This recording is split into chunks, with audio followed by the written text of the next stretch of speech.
How often do you get a call from like cops or the feds looking for stuff? So I've gotten 2 visits. Milwaukee PD came to my house after the Kiwoy video. I sent them to the backyard because I live close enough to a bad area that if someone even sees me talking to a police, even if I say nothing, it's like it's a big risk. Oh yeah. So I sent them to my backyard on my porch. My dog was still a puppy at the time. My little puppy starts trying to this detective's leg, and then they toss this like manila folder onto my patio table. I'm like, guys, I can't say anything. I hope you understand, but I'm a journalist, and I wish you guys the best. They said, I just want to know one thing. Do you feel like these kids had any remorse for what they were doing?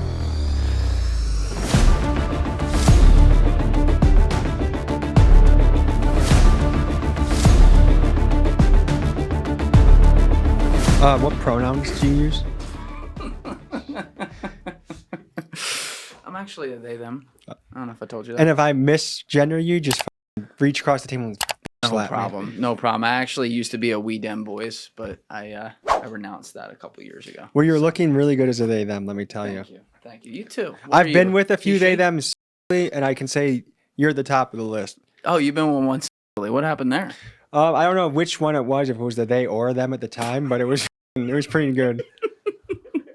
All right, well, we got Tommy G in the building in case people didn't already see that we are off and running here. We've been talking before. We've been on the podcast, but dude, your videos are awesome. Thank you, I love man. your channel. I love how you moved from being at the very beginning like a prankster on the street doing like funny like fart noise Yes. to like one of the journalists of the internet. How does this happen? I don't know either, man. Like it blows my mind every day where it's like, to think like, okay, we're running laps around CNN's YouTube channel or Fox's YouTube channel, and I'm not a traditional journalist, but I'm curious. I'm very curious, and I love learning about people, and so I have the best job in the world, man. I get to go talk to people every single day that I'm like, I wonder why he thinks that way. I wonder why he does that. I wonder what his motivations are, and I get to go into the weeds, the trenches, the hard to access places in America, and we'll go beyond eventually.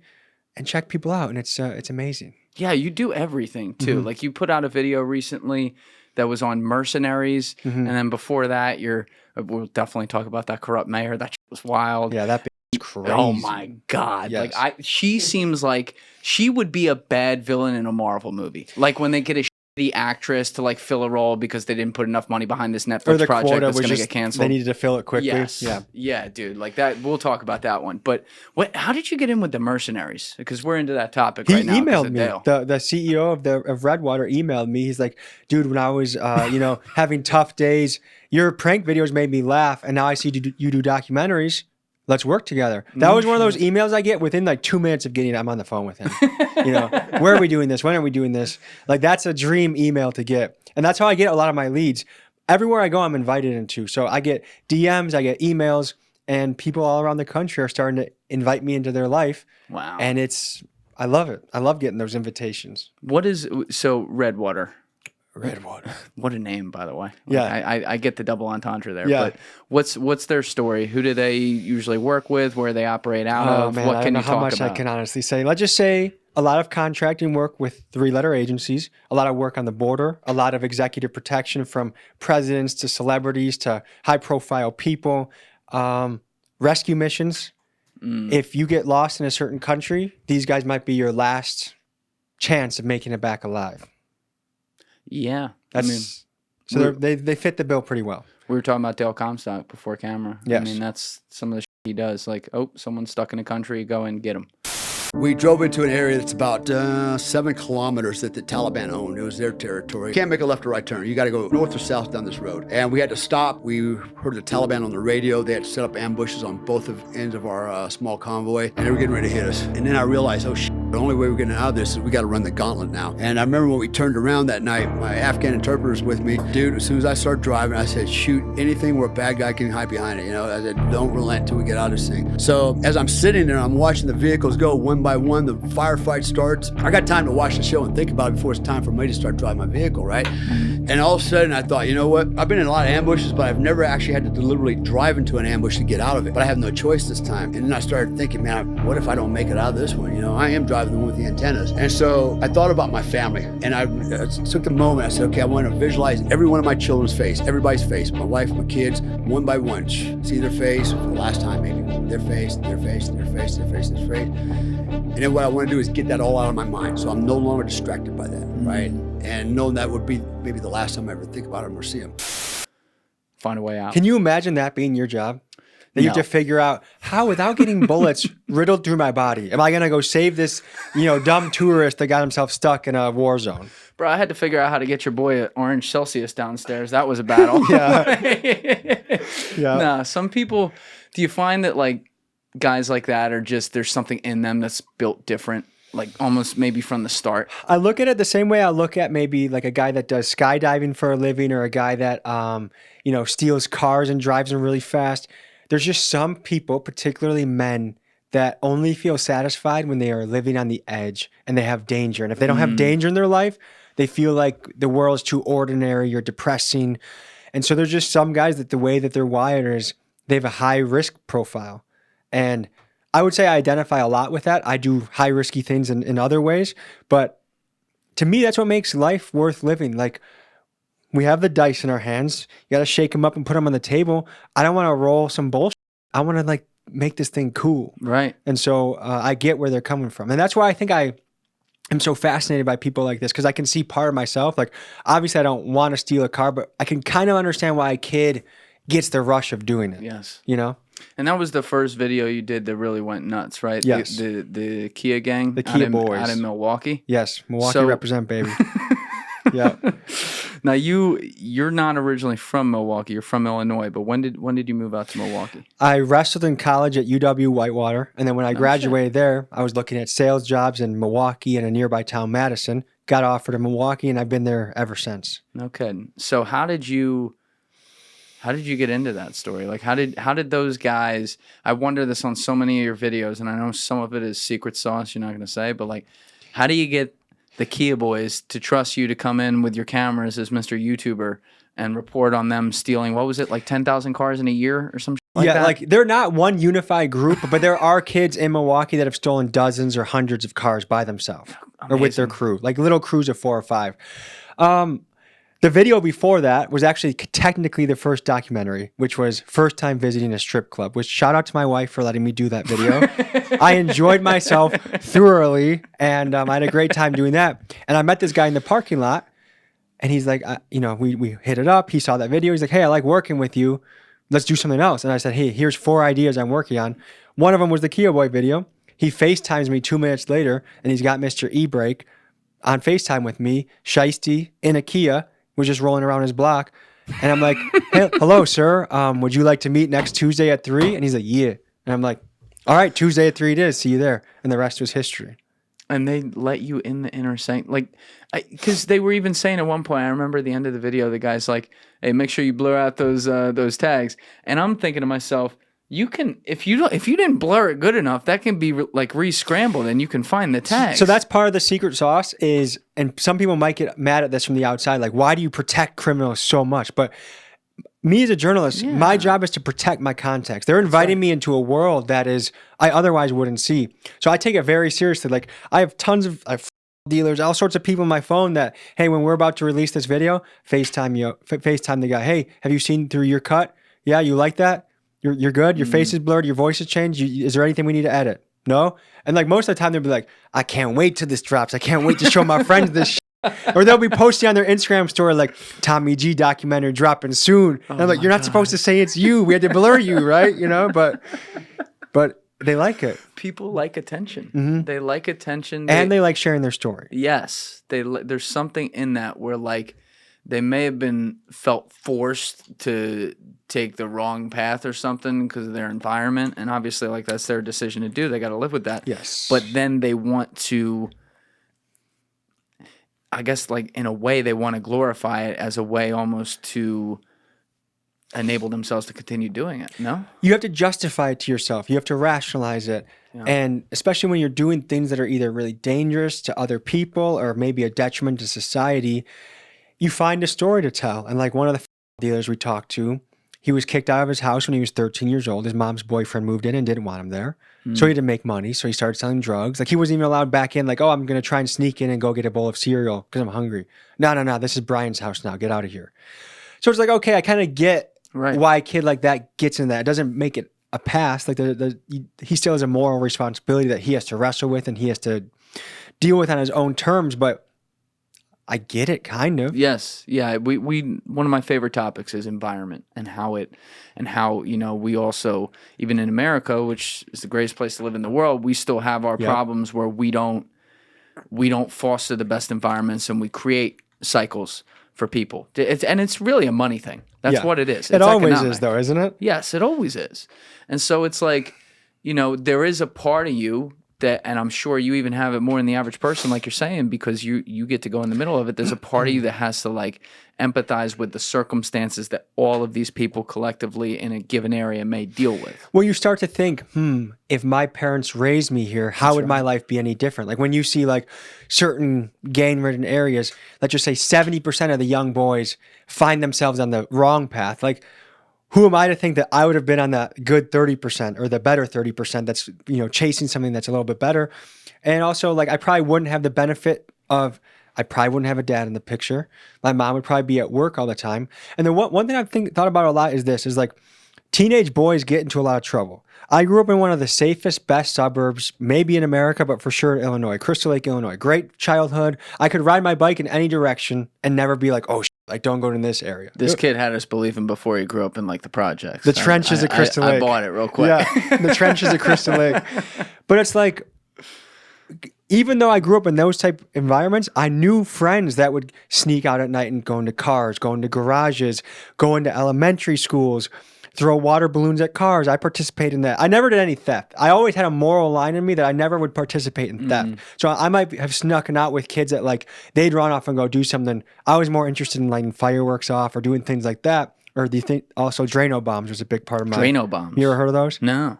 Oh man, if there's kids listening, you get a 2-liter bottle, tin foil, and Drano, like the plumbing solution that if you poop the toilet, Yeah. You mix it together, screw the cap on, shake it up, set it away, and it just expands until it's the loudest boom. And we were obsessed with putting these around.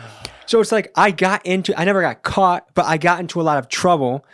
Had I grown up in a more extreme environment, maybe my trouble would have been like a Kia boy, right? Robbing or stealing or doing things like that. So like part of me is like, I get it, but then also part of me is like, why is there not enough of a moral quandary in some of these kids that it's like, if they steal your it's like a come up for them, but they don't even think how it could impact you. Yeah. How do you reverse that cycle? Yeah, you had one part in that video where you were asking them about the hypothetical of if they hit somebody. Yeah. Right? On the way out. It'd be your fault. Yeah, and there's they're like, well, it's their fault. They're in the way. Yeah. And there's something in me that's like, all right, they never had the opportunity at the most basic level, clearly, to even distinguish right and wrong.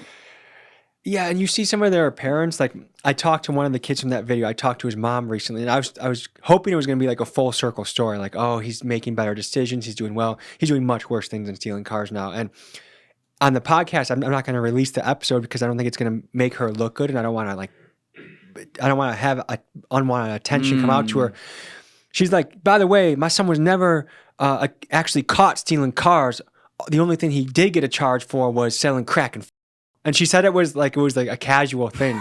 And I'm like, well, no wonder there's nothing at home like keeping this kid in line because selling to people as a 15 or 16-year-old isn't looked at as like very not good. Yeah. Very not good. So like, what do you expect from a kid like that when his boundaries are like that at home? But you made a relationship with his mom while you're filming the first time around. I didn't know her the first time around. Oh, you didn't? No, when it first came out, he told her, oh yeah, Tommy G paid me like $400 to make it a skit because he wanted to get out of trouble. So she was posting on Facebook, tell Tommy G about his fake documentary to hit me up, and like listed her phone number. And I was just like, and then like 2 years later, I just called her up and we had a really good conversation and we felt each other out. And because I want to be part of Mr. E-Break's future if he's not involved in certain shit. Right now he's involved in some really dangerous shit. I can't invite him. If he was doing safe, good stuff, I would pay for his tuition to a fight gym or boxing gym in a second. But because I know what might be in his backpack when he comes into that gym, the type of people he knows, the beefs he's just he's not a safe kid to have around in an environment you want to be safe. So there's only so much you can do for a kid like that. And it's, I would be a very tiny piece of anything that happens to him. But like I try to, even when the first video came out, I try to facilitate people trying to reach out to him. There was a Black Panther leader that wanted to talk to him. That guy reached out. Black Panther leader? Yeah, they're still around. They're still around? Still not kicking? they're not very strong anymore. But I forgot about them. There was like a local activist type guy that wanted to like mentor him. Mr. Ebrey clowned him, like pretended he was Domino's Pizza. Like I didn't order pepperoni. Like he was clowning him in the text message. Then an HVAC opportunity came up because he mentioned the video he wanted to get into HVAC. Yeah. He never replied. So like you can bring a horse to water, but you can't get him to drink. When he decides there's other things that he wants to consider, he has my number and I'd be happy to help him. But at the moment, he's a little scary. He's a threat, dude. He's a straight up threat. But that's pretty cool, though, that you have, and publicly with it, too, like have the word on that kind of thing and want to do what you can. And that is the bottom line. You can do what you can, but like you said, you can't make him totally change his life around, but you can help him if he wants to get to that point. I always think about it like this. You can't boil the whole ocean, but you can boil your little pot of water. Right. I'm going to have my little pot of water over the stove as long as I can. And, you can do what you can do. So how did that was the second one you said. And what year was that? Was that 2020 still or 2021? Maybe even 2022. Okay, 2022. Once you said you had 4 ideas going into that one, and the Kia Boys was one of them. Yeah. First of all, how do you come up with ideas? They're There's a always good floating question. into my head, dude. I can't. I could cover my ears and they still float in there. Like that's just how my brain is. I'm always thinking about these things, and also like flow state activities that things are always coming in. So I take my dog for a walk. I gotta bring my phone so I can write down an idea. Yes. I go run in the woods because ideas are a weird little creature. Because if you don't like lock it in or write it down or make sure it's somewhere that you can remember it, it might be a year or years or never that it floats back into your head again. How often do I talk about this? Yes. Yeah. So an idea is I don't know if it's a spiritual thing, but some sort of special thing that somehow the universe said, I'm going to float this into your head, Julian, and you get to run with it. And if you don't, someone else will, because there's 7 other billion people hustling, trying to make things happen on this planet. And action is as big as the idea.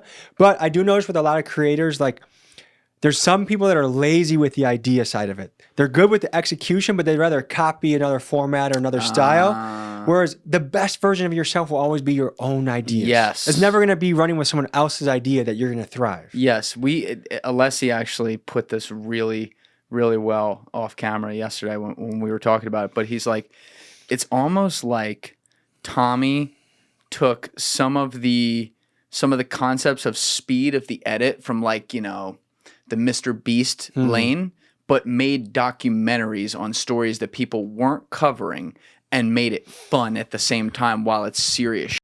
And there's I can look around YouTube, maybe we'd find something like that, but when I watch your videos, I was like, I've never seen this before. You're giving value, but it's also somehow like darkly funny the whole time too, and it's fast. Like education, entertainment, and documentary and vlog mixed all into one. Yes. A big piece of like the secret sauce and the credit goes to Miguel out there editing. Like he put so many cool spins on it that make it entertaining. Like I almost think like we're like a 3-man Vice Media that also edits like a music video. Dude. That's how we mix it all in together. You took the words out of my mouth. You're like what Vice used to be and is supposed to still be. And they were such a huge influence. I remember watching countless videos just thinking like, what a cool job. Never thinking that that'd ever be me doing something like that because I don't have the journalist degree. I don't have the formal education. I don't have the connections. And I think, did they just go under permanently or are they still around? Vice, we can look that up, Alessi. I think that's Vice sad because News, they have so many amazing pieces out there, dude. That to me, like what they started with, I think they started to get way too political. Yes. And that's not the role of I'm not supposed to like tell people what to think. I'm supposed to show people something and they come to their own conclusion. And I think that's another reason why we keep getting these connections. It's like, I'm going to go into your life in a very fair, curious, friendly way. and see where it leads. But I don't have like mainstream media. A lot of times, RIP mainstream media, by the way. Hey, they've had a good run, but sorry guys, it's kind of over for you. Well, we're gonna visit the CNN headquarters in a couple of days here and pay you guys a visit. But they did a little hit piece about me and my friend Brandon Buckingham.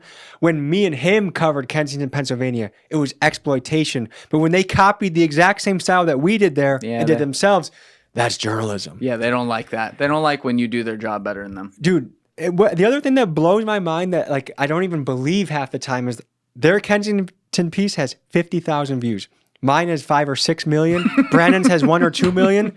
Who'd have thought that two idiots like us would be running circles around these bastards? But it feels so good, honestly, like to think that we're onto something. And the thing that is, we don't have an agenda. We try and be honest. Maybe we try to be a little funny, and we also try to make it entertaining, and we can cut it well. We know what to look for. But for some reason, they just don't get it. And if they want to survive, they should hire people doing what we're doing and run it under their own platform. They won't. They won't, though. And they won't survive. They're pussies. Yeah, they are. Yeah. It's really, it's like it's like watching a train crash in slow motion. You know it's happening. You're trying to yell out like, and they know it too. And they do too, but they will double and triple down on everything. Almost like they think, oh, well, we're already so deep. Let's just get as many people to hate us as possible because that'll at least keep the clicks going on the 2-minute videos online. Do you think a CNN reporter will ever be seen wearing a sweatshirt on the street? No. Even if they just like made it more casual and approachable, That's right. I feel like they would start to get wind back in their sails. Like just have someone who's literally just down to earth, there to ask questions. Maybe they would pick back up. But I feel like they've actually harpooned their brand so badly that I don't know if they can recover. The younger generations are just like, yeah, we're over it. We don't even consider you guys news anymore. Hey guys, if you have a second, please be sure to share this episode around on social media and with your friends, whether it's Reddit, Instagram, Facebook, Twitter, doesn't matter. It's all a huge help. It gets new eyeballs on the show, and it allows us to grow and survive. So thank you to all of you who have already been doing that, and thank you to all of you who are going to do so now. Alessi, can you pull up the average age of the viewers of CNN, Fox, what's your guess? And news? It's. I can tell you what it is. It's going to be high 60s and low 70s. Boomer. So exactly. Which shout out to I love a lot of boomers. I know they get a lot of shit nowadays. My mom's a boomer. She's a great lady. Yeah. Stepdad's a boomer. He's a great man. I know a lot of good boomers, but their television viewing practices are going extinct. That's right. Just as when we're 70, the shit that we came up on there's going to be something new too. That's just how it goes. That's right. But it's always cool when you see older people who are like staying with things and on top of stuff. Hip. Oh, yeah. I always want to be that for sure. Yeah. But yeah, do we have that? Okay, CNN's median age was 67 Jesus this year, Christ. up from 60 in 2017. Within 6 years, see what it did? It moved metrically with the people aging, meaning they got no new young viewers according to the median. You know what I think they should do? They should sponsor nursing homes. So like every nursing home has CNN on every TV. That's like written into the deal. Like at least 8 hours a day have to be showing our program, and we'll like help with like applesauce and like stipends and shit. That would be a good business move for them, I feel like. I want to know what they're doing at the airports. There's some secret deals going on there. Oh, because it's always playing. Oh, yeah. You walk into 'Cause you would CNN, think- Fox, Yeah. fucking HLN every time. Like, there's Is a it deal just there. because, hey, you know, there's a lot of boomers that are in the airport. This is what they like to see. We're just providing for the customer. Or do you think there's like some back alley deals where like CNN's like, you know what, Denver airport, we'll give you a little bit of kickback. Yes. We got the Epstein fund is surplusing right now. How long did it take? 20 minutes? We got the Epstein in 20 minutes. Shout out my dog. No, I'm just kidding. That guy's When are you doing that video? if he was still alive, I'd be really interested. But like, what am I gonna? Like, I guess if someone can send me the documents, like that story broke and they blew it over already. Like everyone that was supposed to be named was like a classified name, so they like released it without really telling us anything. Yeah. And then the next news cycle came up. If someone out there has the documents, actually, is that even? Here's the thing. Here's a real question. I would love to cover it because it's extremely important. Yeah. The powers that be, though, like, will I get killed? Will I get shadow banned? Will I get, like, what levers of control is there out there that if someone like me or you actually says these names, how dangerous is it to what we do? What do you think? I think it could be pretty dangerous depending on how deep you go with it. I think if you stay somewhat surface level and say, yeah, really bad guy, he was a predator, did all these horrible things, he was probably intel asset and, the obvious things. Okay, that's par for the course. But if you start getting down to moving around dates and names and figures and money and following the money like, good government agents say you're supposed to do. Yeah. Then they go, oh, no, not too much. Why? Of that. So I feel like we've been investing an awful lot into the IRS lately. The IRS has to have an Epstein division. If they're serious about the truth, if they're serious about counting every penny, don't look at the guy that's Venmoing their carpenter friend $600 for helping in the bathroom with a project they were doing on the weekend. Look into the Epstein team.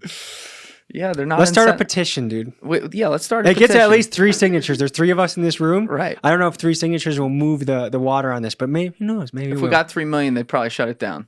Yeah, and we'd be shot ourselves in the back of the head twice. Yeah. I don't plan on doing it anytime soon, just in case anyone's. By the way, what are you doing in New York this time? We got an underground fight club to go to. We got a motorcycle club, our first 1%er club, which those guys are really hard to. Who are they? The loose cannons. That's what they call themselves. Okay. We are going to the most dangerous projects in New York with arguably one of the most dangerous gangs, the Trinitarios. We're going to visit them. Sounds fun. Have a little block party. Tell them I said hello. Yeah, bring your bandana, okay? Okay. And there's this vigilante group out in Hartford, Connecticut. I don't know if you guys heard about them, but they're patrolling their neighborhood with guns and they're cleaning up the trash. It's they're cleaning up the trash. They're like, it's like a couple pastors, like community leaders, like George Zimmerman type shit. It's like, it seemed like they're good guys. It seemed like they're so sick of the crime, yeah, that they're like, you know what? If the cops can't stop it, we're gonna say something about it because we're tired of like people running and gunning for no reason. What's the legality there? In Connecticut, I said New Jersey. In Connecticut, they can conceal carry. They can't open carry. Okay. But if they're lawfully, they can patrol a neighborhood. They're not like pointing like, hey, you pick up the trash. Come on over here. I think they just have it tucked in a safe place, pointing away from their wiener, and then they are cleaning up trash as they go. And if someone looks criminal, they're ready. But they might have to pull it out, Have they had to take action yet? I will be asking them that. That would be a good question to add to the list. Interesting. Yes. And what's the deal with the biker gang? How do and again, don't reveal your secret sauce here, but how do you even get in contact? He emailed me too. Oh, I love getting these emails, dude. My emails and DMs are full of people around the country. Hey, come to Pine Ridge. Hey, come. So like, I'm invited everywhere I go. There's nowhere I go that I don't have a contact in place and a plan of attack. There's nowhere I just wander in and see if I can make it work. So then it also greases the skids because it's like, okay, like I might say, hey, like for this project, okay, I'm going to talk to some Trinitarios. I want to talk to a guy that was in prison that's turned himself around. I want to talk to an old lady or a mom that has sons that have been in the street and what she can say about it. I want to talk to some regular civilians. I want to talk to the character of the block, who's the funny guy or the guy that knows the history. So then they have a few things in their mind, like, okay, I got to talk to Jerry, got to talk to Miss Smith. And then we just run and gun and go. And these are all different stories though, so there'll be different videos. Yes. So you also make the most of your time, like if you go to an area. Obviously. What I'm discovering after talking to a lot of YouTubers is we are at the top of the line for efficiency. So we'll go to a place for 5 days and hit 5 videos and 3 podcasts. We're like, I love my family. I love being home. So one of the reasons we make it efficient is so I don't have to be outside of Milwaukee that often. Congrats on your new baby, by the way. Thank you. Baby boy Ben. Love that guy. Was holding him this morning. It made me tear up. Like, it's just so fun when he's smiling. And that's so cool, man. He's like starting to laugh. Like he's trying to laugh, but like no noise is coming out. So he's just like silently like doing that. And you're going to have him in a bulletproof vest when he's 5 years old going into the hood. I wonder, like, that is something that I have to consider is how much do I expose him to this stuff? Like the other thing I do a lot of real estate in the trenches too. And so it's like. You do a lot of what? Real estate. Oh, like as a business? Yes. Interesting. Okay. YouTube's not going to last forever, and I don't want to get a day job ever again. So I'm hedging my bets in a few different places that, if the powers that be kick me off YouTube, maybe people won't find me interesting anymore in a year. Who knows, like, what the trajectory is? I think if we keep our foot on the gas and keep getting better, that we have a long time on this platform, but I don't want to get overconfident. Very smart. So I do real estate, but it's like when I'm pulling up on 11th and Keefe, do I bring my 1-year-old with me? Do I wait till he's 2? At what age is it okay? And then do I need to bring a gun? I don't ever usually have a gun. So it's like, I don't know. But part of me is like, he should see it. He should. And it's not that, like, yes, these are scary places. Oh man, if a gangster really wants to like try something with me while I have my baby, if Satan exists, actually, I hope Satan does exist for a guy like that. I hope that a really horrible afterlife exists for a guy like that. If someone does try and rob me at gunpoint with a baby, so maybe a baby is a get out of jail free card. Yeah. They're like, oh, I would have robbed your ass, but you had the baby, so I passed on you. You know. Well, you see a lot of these journalists in war zones, like literally in the middle of lines, and once in a while we'll hear someone got hit with shrapnel and died. But usually, like, their guys can literally be shooting at each other, but they're like, "Oh, journalists, hi." Like, even the most enemies, it seems like there's a similar kind of line, at least from what the viewer can see on your videos. There's a similar kind of line that you are treated with. Do you feel that when you're talking with these guys? Like I'm almost like untouchable. I don't want to say that. I don't want to jinx it. Right. But, you know, people want to take care of us. If they're inviting us to their hood, their trailer park, their you name it, it would be a bad look on them if I got smoked on their block. So if they really run shit, and I try and make sure I do go with the guys that run some sort of shit, you know, I should be okay. But like then you get into these situations you were talking about off camera, the St. Louis video, where you might be surrounded by 20 guys with guns, including 10-year-olds with submachine guns, and the car that they don't recognize will drive by and people will up their gun on them. And it's just like an old lady coming home from work, and like that's how some of these places they beef a block away. Yeah, broad daylight. Could you imagine how stressful that would be if your enemies lived 1 block away? No. That'd be ridiculous. It'd be horrible. Yeah. It's a whole, but that's the thing. You can drive across tax lines. I say it like that, right? So I like how you a place where you have property tax on, you know, a 1 acre, half acre property, 16,000, and then less than a mile away, you got a place where the property tax on the same place is $500. Yes. Right? Yes. And it can totally it can create separate worlds. I mean, there was even, I think there was like a documentary maybe made called like Park Avenue or something. We can look it up about in New York. You go up Park Avenue, it's like this bougie, beautiful spot, all these big buildings. They don't let people like me in places like that. Yeah. You keep going. Not anymore. Once you get far enough north. It's crazy. But that's the thing. It's interesting you say tax lines because what do taxes fund for the kids? The schools. That's right. And so you have one place, Milwaukee, like Whitefish Bay. It's not Blackfish Bay. It's Whitefish Bay, Shorewood. Those places have very great school systems and school zones. And then you have places that are literally a 5-minute drive, 10-minute drive that are like, what the hell is going on in here? Like you have to walk through a metal detector to get into the high school, and the kids are wearing like, you know, shiesty masks, or they're wearing the COVID mask, but it's really just to, you know, keep undercover. And who knows how many of these kids do have guns on them. And it's like, how is a kid supposed to learn in a place like this? Yeah. They're set up to fail. I mean, I think about that often. I'm almost like, is some of this by design? I think it was a lot in the past. Like redlining was a really real thing. Can you explain that to people? Redlining is, well, I think it was specifically with black folks, but I don't know if it applied to other races too. But basically, like, you couldn't move out of certain areas. Like, you couldn't move into the white areas or the nice areas. And I think that was a practice that happened into the late 80s, which is just around the corner in the terms of the history book. And so then people are stuck. And then, like, let's take a Midwest town like Milwaukee or Flint or Detroit. A lot of those folks had their grandparents now were doing well. They were middle class. They worked at the factory. They worked at the plant. All those jobs went overseas to China, Mexico. And all of a sudden, there's literally no jobs except for fast food work, or if you want to do, like, the most popular jobs in Milwaukee in the hood right now are adult home health care. So someone's grandpa that is poor lives on Medicaid, and then there's a house that, you know, 3 or 4 of those guys stay, and someone watches them around the clock, or daycares. And most of those workers, I see the check stubs because they apply to the properties I have. They're doing $13 an hour, $14 an hour. Rent is skyrocketing. So even a piece of shit place, like Milwaukee there's a book called Evicted that was written about Milwaukee. It's like the slumlord. There's a lot of slumlord places in the country, but there's a lot of slumlords in Milwaukee.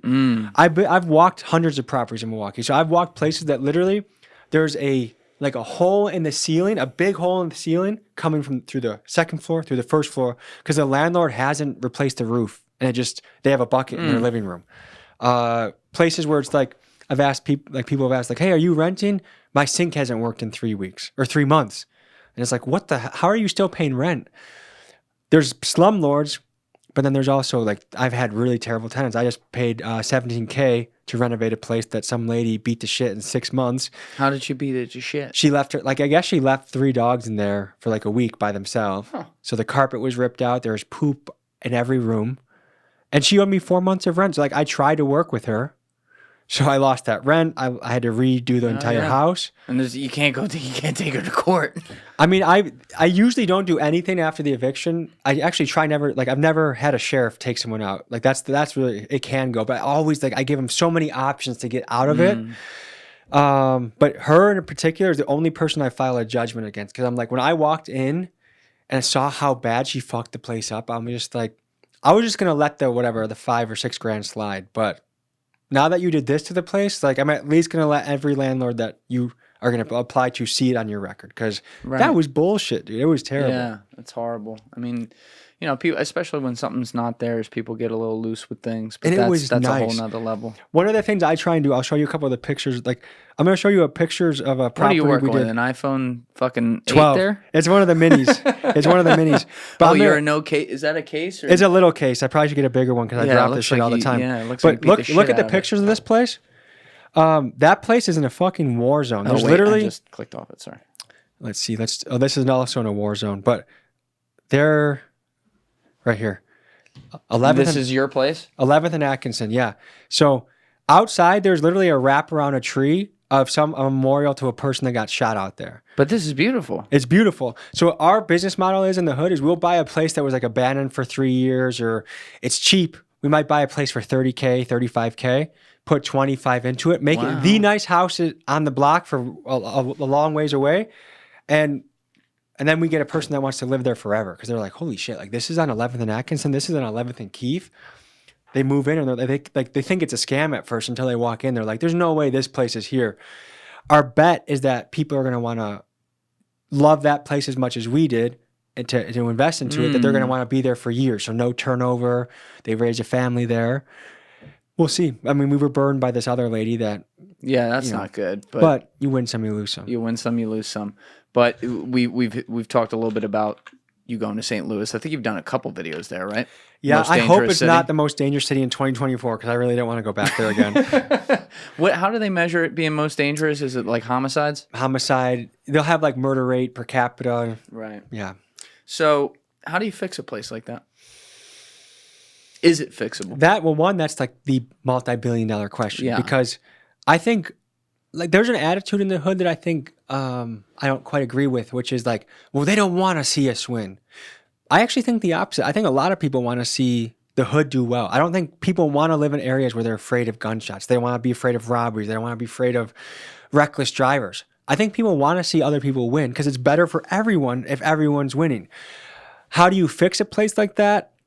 Right now, it's like pushing a really heavy rock up a mountain because there's so many things you have to overcome to fix it. I think both of us probably subscribe to the ideology of like individual culture means a lot. And like that's the only thing you can control. Yes.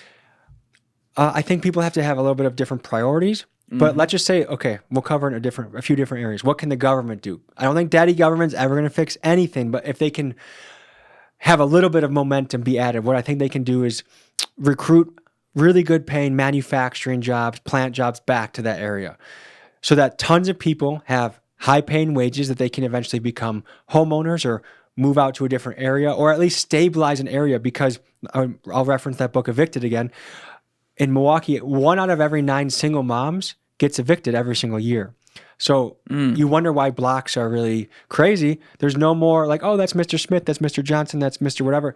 People are all, it's like a shuffling deck. Yeah. So now you don't get time to, hey, why should I meet this new lady that just moved in? She's probably going to be gone in a year anyways. So now there's a lot more instability. So bring back really good jobs that people can be proud of, they can buy homes with, and they can be stable.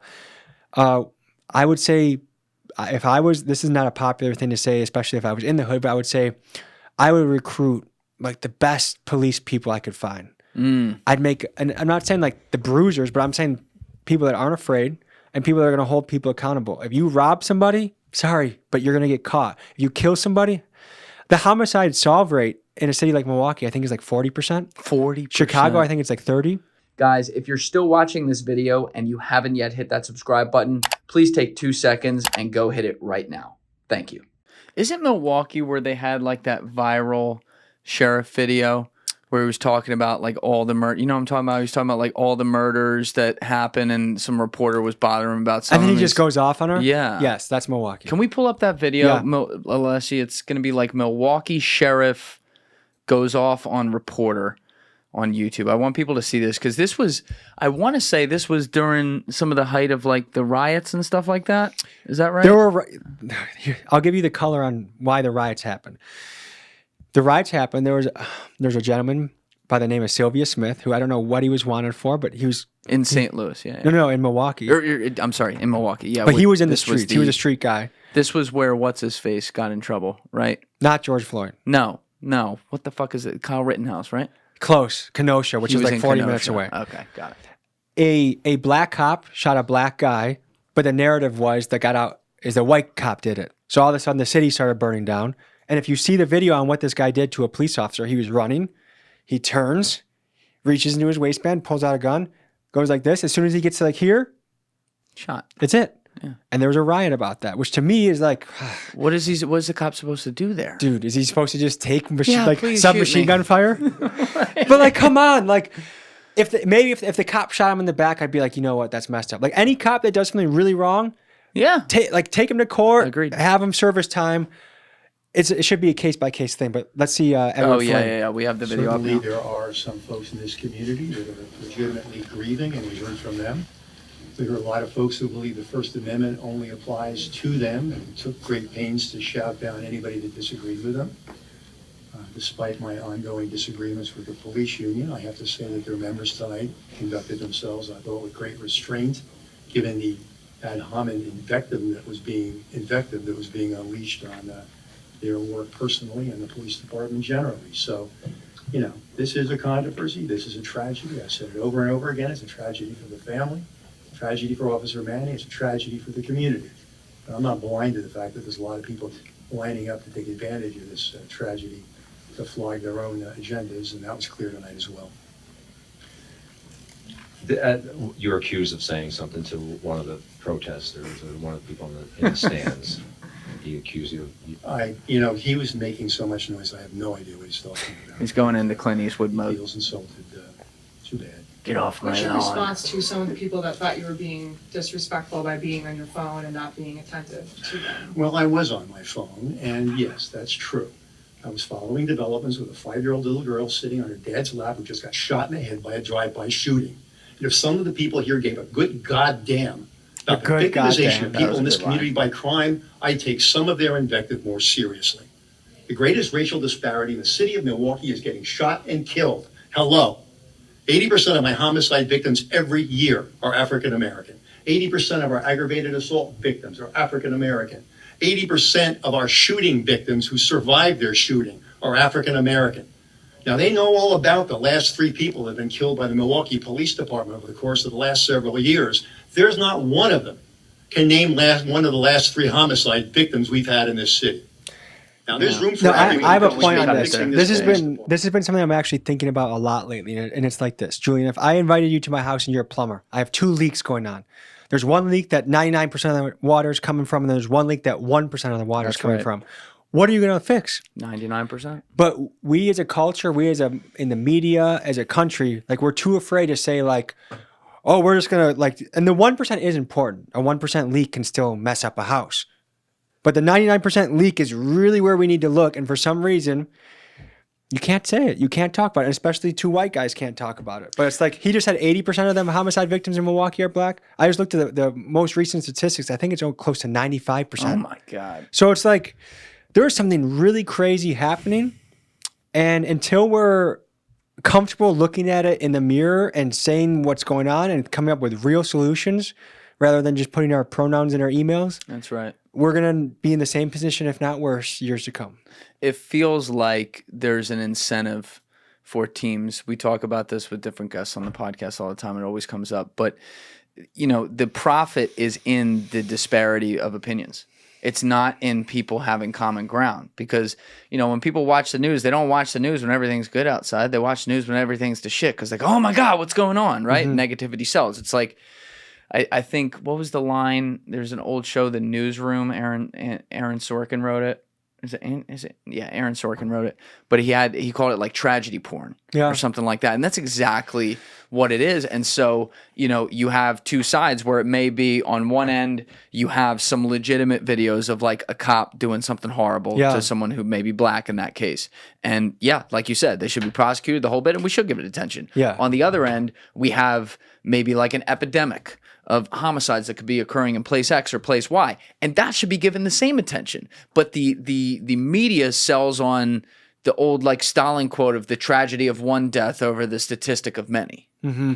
I think part of it though is like the injustice of being killed by a cop is so much worse than like a street dude killing a street dude, because it's like, wait, you're the ones we're supposed to trust. You're the ones that are supposed to actually help justice. So when you do it, it's like 100 times worse than when some other guy does it. So like part of me does understand, and there still are cases that I can't believe the cop never got in trouble. Like in New York, I believe it was the guy that got choked to death, Eric Garner, for selling cigarettes. That was so bad. He was selling cigarettes, and the cops killed him, and nothing happened to any of the cops. So I think, especially in the black community, it's like you look at time after time after time where these high-profile cases, and nothing happens to the cops, and it's just like, well, what the hell? I thought I was an American too. Yeah. You also have a pendulum too. Yeah. Right? So you go... you get a Giuliani Bloomberg, right? Mm-hmm. You're going to move to de Blasio after that. Mm-hmm. And then the pendulum will swing back and forth. So you can never really get it like right here where there's a good balance. It always swings hard one way or the other, because when it's swinging one way, that creates people more pissed off. That's why whenever there's a president of, Democrat or Republican in office, the other side gets the most noise because they're not in power and they get the leverage to be like, fuck the man. Yeah. You know what I mean? That always happens. You look at every president since whatever, like you can go all the way back to Eisenhower and, it's mostly like this. Sometimes you get an extra 4 years on one side, but that's it. The thing that's really confusing is, let's say that we were, in an office environment, we had a few other guys in the room.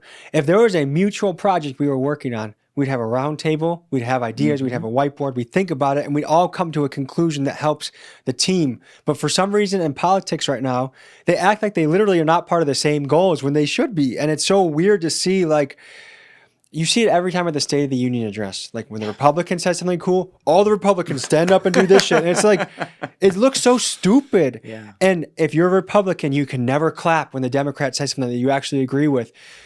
Those... We gotta like wipe the board off and start drawing again, because it's just frustrating to see. But don't you think as human beings throughout our history we're drawn to tribes? Of course.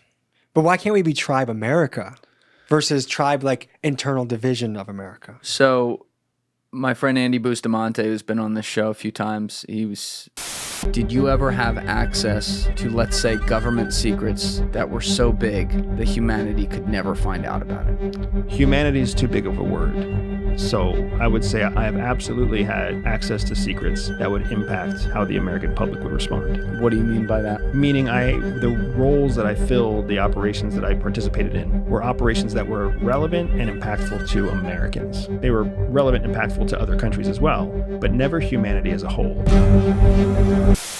Allegedly a former CIA spook, but supposedly, we'll see the documents if they come out, yeah. But he had a line in episode 107 with me that is one of those that rings in my head to this day at all times, and it's not something he wants. He's just stating what he views as a fact, and I hate the fact that he might be right. He was talking about how we need an enemy. He said we need an enemy to unite around as a country. And if you look at history of empires, countries, whatever you want to say, that is a common thing. When there's not something on the outside that people are afraid of, they have to turn inward on each other. Perfect example is how unified the country was post 9/11. Yes. Everyone had an American flag. I remember even the newspaper would put an American flag in there and people would cut it out and put it in their little windows. And it felt so good. So it's almost like, do we need to do a false flag attack on another country for us to get unified? What's it going to take?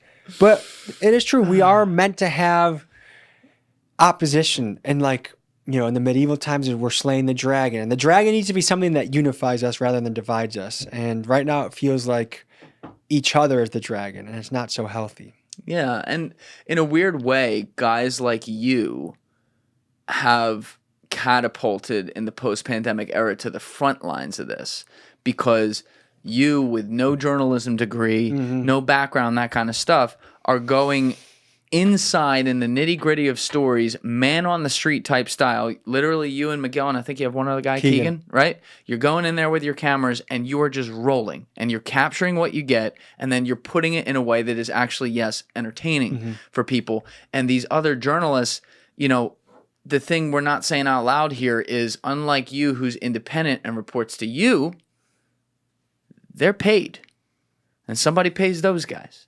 And somebody pays those guys, and somebody pays those guys. And so somewhere that we can't see, you want to get your tinfoil hat on. It's not very tinny. I mean, it's pretty accurate, right? It comes from somewhere, and it directs what they then put out as a product on the ground. So even if the journalist themselves has an interest or an integrity, because they're under the umbrella, somehow it gets tainted along the way, and that's why the independents are taking over.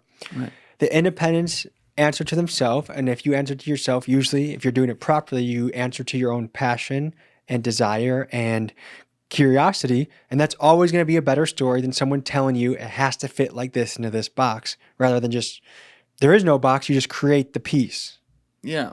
And you were talking earlier about how you're protective of your sources, and you were saying like some people give you shit for that, but I don't understand why people would give you shit for that, because if people want to see what's happening and want to have a better understanding of what goes on in places that they're not around, or that may somehow impact them downstream because of what it's doing to society, like what the hell else are you supposed to do? You're supposed to go in there and see if you can get that underground reporting. That is what made Vice great around the world, not just in America. They went into these places. Yeah, and also, if, let's just say, someone were to get in trouble for my video, I might never have the opportunity to work with future people. That's and right. like the biggest thing that like is to just figure out how people think.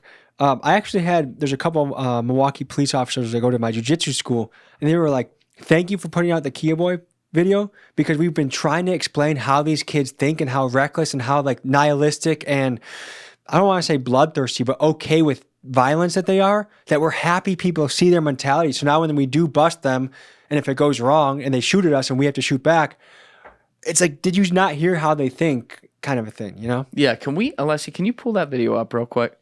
I want to go towards the end of this real fast. When he says it's going to be a bloody summer.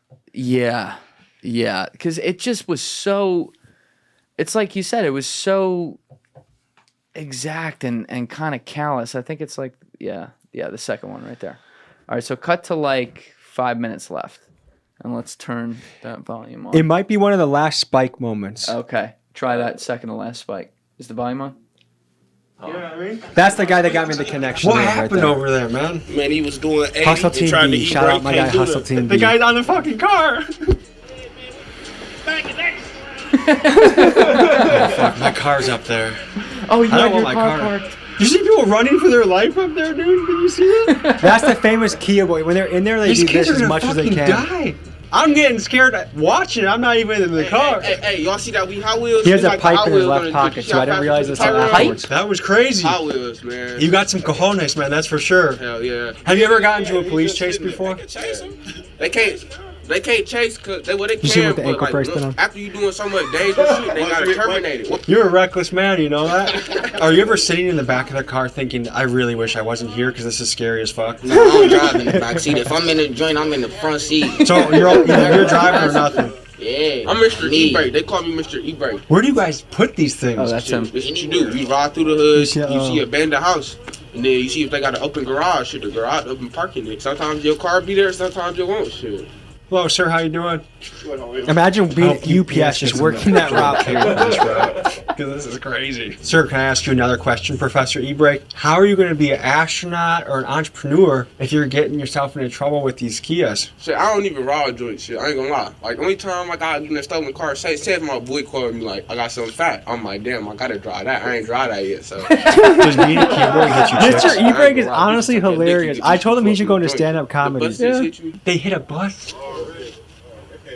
Oh, he's getting a call about him in the bus. Can you put him on speaker? How the bus hit you, bro? It's the thing that I'm trying to process right now. Like, to me, this is completely crazy and wild. But to you, this is just, what day is it? Tuesday, huh? Yeah. Just another Tuesday for you. Tuesday. So can you describe what you're doing right now? Oh, shit. These motherfuckers in the system, they know these very well. Do you know any keyboards that have been shot at while stealing a car? Yeah. Oh, you're in Do you there have with friends that have gotten in trouble That's and in are my in the car. system right now or in jail right now? Yeah. There they go right Uh-oh, there. here we go. Is that another one? I ain't used to do no shit like that back in my day. See, and that's what I say. Like, Not to that extreme. This shit changed so much. Go, roll. Oh, shit. This was an insane video. I haven't seen it in a long time. I don't understand why they do that. Hey, not the Chevy, though. Don't hit the Chevy. Hold on. Did you see that girl almost? And this is almost why smoked her. I need help with my Patreon. We're trying to take shit to the next level right now. We're doing more angles, more cuts, more scenes. We're on the block kind of doing dangerous shit. This is some wild shit. So, Patreon link in bio. Where is this? Is the line Every time coming? they pass my car, I'm like, please not my car. Please not It's my when we're car. in the back These kids alley. is like fucking ping pong to them. That's how casual they are about stealing a car. Should we clear out of here? Yeah, they calling the police. Okay, shit's getting hot. Yeah, hell yeah. Y'all see I wasn't gonna smack that motherfucker. I told y'all. He did tell us that.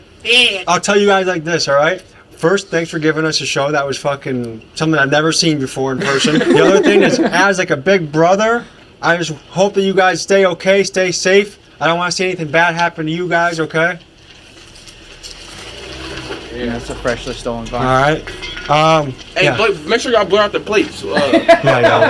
They had charges for that shit. But I wish the best for you guys. I hope you stay safe. Or maybe you become a professional boxer. Maybe you become an astronaut. Yeah. You know what I mean? So you guys got any final thoughts or anything you want to say to the camera? Nope. What about to the people in Milwaukee out there? Man, stop trying to crack joints down. Stay dangerous, man. Summer, bloody summer, man. Y'all, a lot of niggas gonna die. It ain't meant for a lot of niggas. That's Look at my face. When he said that, I was just like, I was trying to give him a softball to redeem himself. Like, okay, he said a lot of crazy shit. Like, do you have any positive message to end things off? Bloody summer, bloody summer. I was like, oh man. how do you keep a straight face like that? Like that was a pretty clean. Like okay, whatever.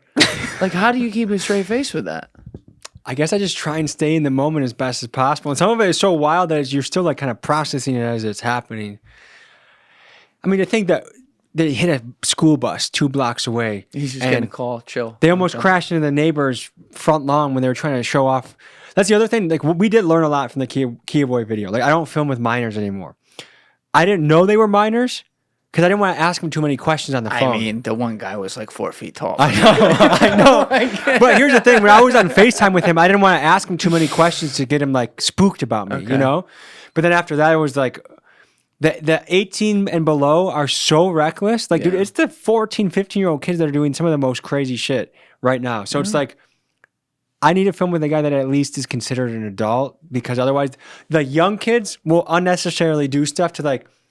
I never have once gone to a place and be like, pull out every gun you've ever owned in your life. But sometimes you'll show up and they'll be like, yeah, la, la, ba, ba, ba. And it's like you have to tell them like the St. Louis video, like, hey, please don't point that at my camera guy, you know? Miguel's out there just getting heat turned on him. That was in that video. You were asking the kid though. There was one, the St. Louis one. You were asking him like, "What do you think they should teach in school?" And he's like, "I think they should teach everyone how to use a gun. Everybody should have a gun." And I'm looking around. I'm like, well, all their guns are probably illegal too. I take it, right? St. Louis has very pro gun laws. Like if you like slanging and banging, it's a good city for you to be like in. what? Slanging and banging. Oh, slanging and banging. That white boy in the St. Louis video beat his murder charge. Free my boy. He actually just released a rap song called "First Day Out." Actually, this might be worth seeing. Why am I? His name is CTS Law. Should he have beat this murder charge? I think actually like it was self-defense. Okay. But he's like, man. So he admitted it. He is look at that guy. Look at that motherfucker, dude. He's the blackest white guy I've ever met in my life, dude. Oh my God. Are we gonna get a copyright strike for this? We'll see. I'll keep the volume. I'm keeping the volume off this thing. Oh my God. If people can see it on the screen, just seeing it's enough, I promise you. That's how St. Louis is, dude. Look at it. It's him and all black guys. And these guns are not just like run of the mill guns. Oh no, they're nice. They're nice. Joe Ted, I would have a field day. Shout right out my dog CTS Lil Wick. We might do like a hardest white boy in America episode with him. now. What was the video you did with him the first time? Was it specifically on him, or was he a part of it? Just he showed. I didn't even know who I was meeting that day. Like, we just had this one guy. He's gonna be mad that I forget his name, but we had a guy like, yeah, yo, link up with my boys. They some rappers. Pull up to this block, and all of a sudden, all those kids are there with the guns out, and I'm like, oh my god. What are we doing, dude? Yeah. Like, is this even? And then like every car that would drive by, they'd be like watching it. I'm just like looking at where I should, like, if I need to run, where I should run. Like, I'm like, and then they asked if I want to like hold one of them and then go to a corner store while holding one of their guns. I'm just thinking, there's a legal problem with that, right? You can't just do that. I want, yeah. If I touch it, I'd probably be linked to like 14 murders by now, dude. How often do you get a call from like cops or the feds looking for stuff? So I've gotten 2 visits. That's it.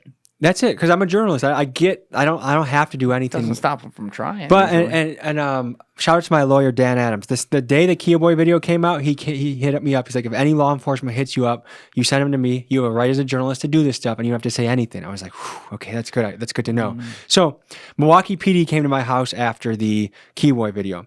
And I said, hey guys, you know, actually I sent him to the backyard because I live close enough to a bad area that if someone even seems to be talking to a police, even if I say nothing, it's like it's a big risk. Oh yeah. So I sent him to my backyard on my porch. My dog was still a puppy at the time. My little puppy starts trying to hump this detective's leg, and then they toss this like manila folder onto my patio table. And I'm like, guys, I can't say anything. I hope you understand, but I'm a journalist, and you know, I wish you guys the best. They said, I just want to know one thing. Do you feel like these kids had any remorse for what they were doing? I was like, it didn't really seem like it. And they're like, thank you. And then they left.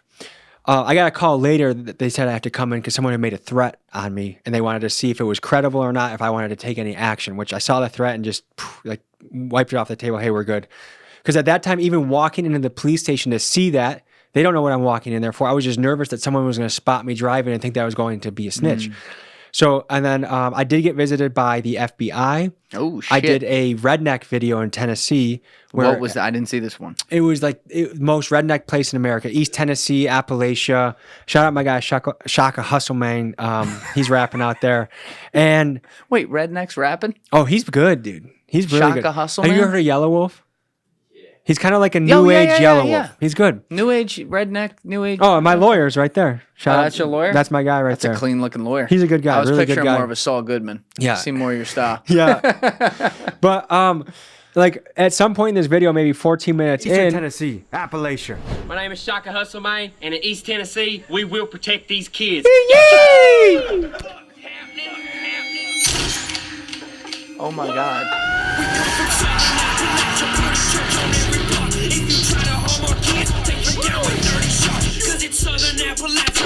Oh my God, the drum poster.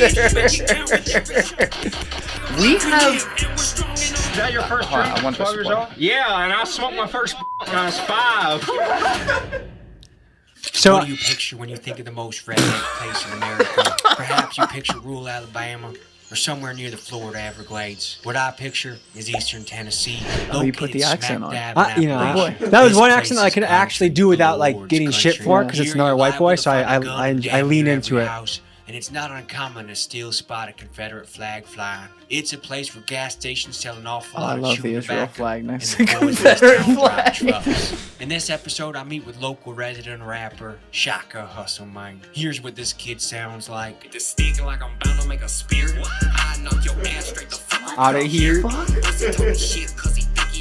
We are the most culturally confused. Oh my God.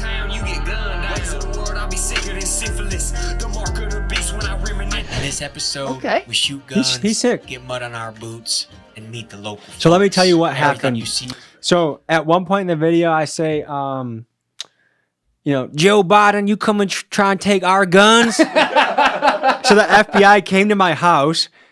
You know, 2 FBI guys, 2 Milwaukee PD. FBI or Secret Service?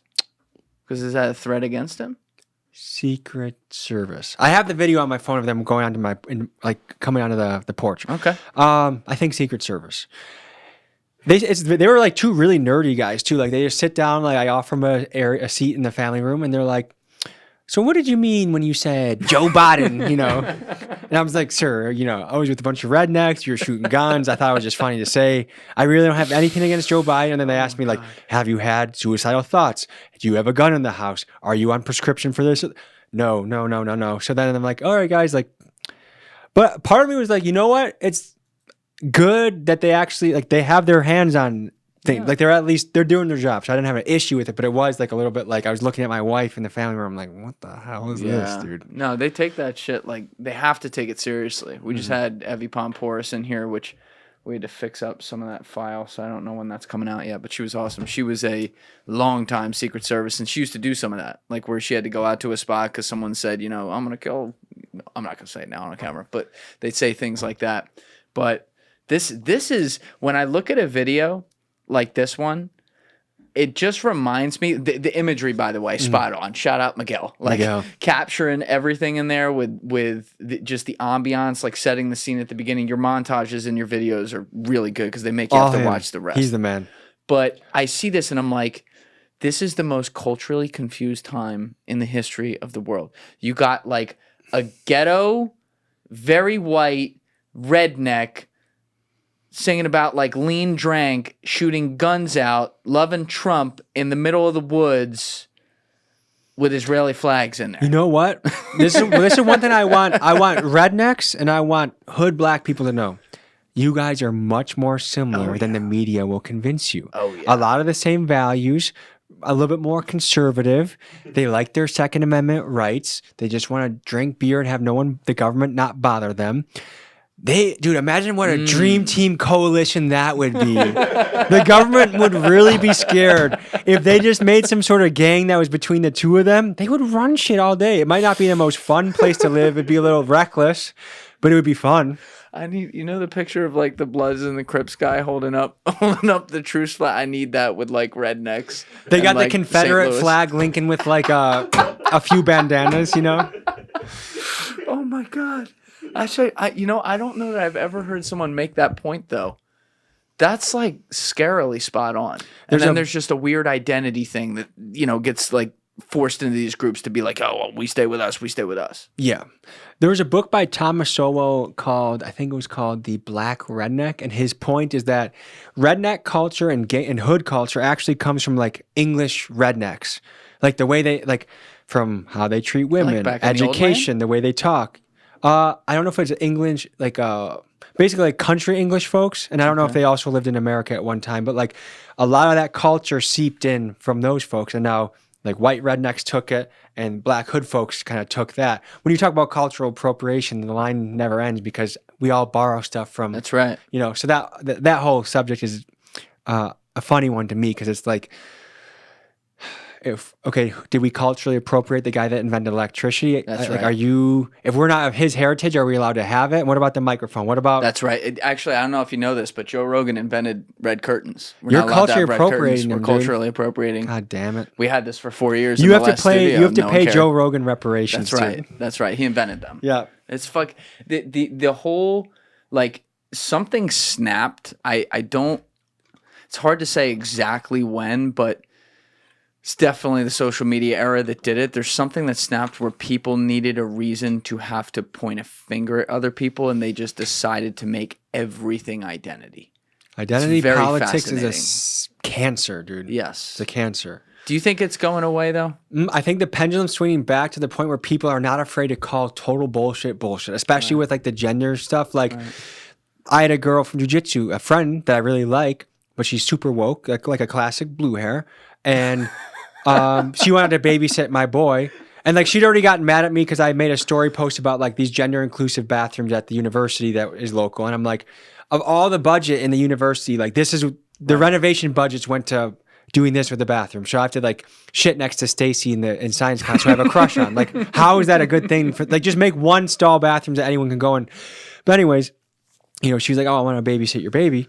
I was like, if you ever were, he is a boy, and that's it. Like, there is no other options. He's a boy, and I mean, you'd have to accept those terms. And she's like, okay, like, there's just certain things that I think even 3 years ago, people were kind of scared to say their opinions on. And now it's just like, yeah, we've seen how ridiculous it's gotten and we don't have to like play along with it anymore. Like you can do it in the safety of your own house or with your own friends. This is America. You get to do that, but you don't have, you're not going to put it on us anymore. Yeah, you can't force people to do things that they don't want to do. And things that are stupid and ridiculous. Yeah, we're busy fighting over stuff that really doesn't matter. If you look at the priority list of the country, is your email pronouns at the top of the list? No. It's how can we make healthcare affordable even if you don't work for a corporation? How do we make housing affordable? What do we do about inflation? What do we do about jobs that are actually going to pay the bills so you don't have to have 2 or 3 jobs? There's a lot of things on this list that, our budget. The Department of Defense has failed their audit 10 years in a row. We don't know where $3.2 trillion has gone. Wait, what's up with the 3.2 trillion? We don't know where it is. We don't know where it is. We don't know where it went. Can we Google this? Yes. Okay. Department of Defense failed audit. I was just doing research on this. It is mind-blowing because as you, a business owner, me, a business owner, we cannot afford to fail an audit 10 years in a row and survive. We'd either be in jail or bankrupt.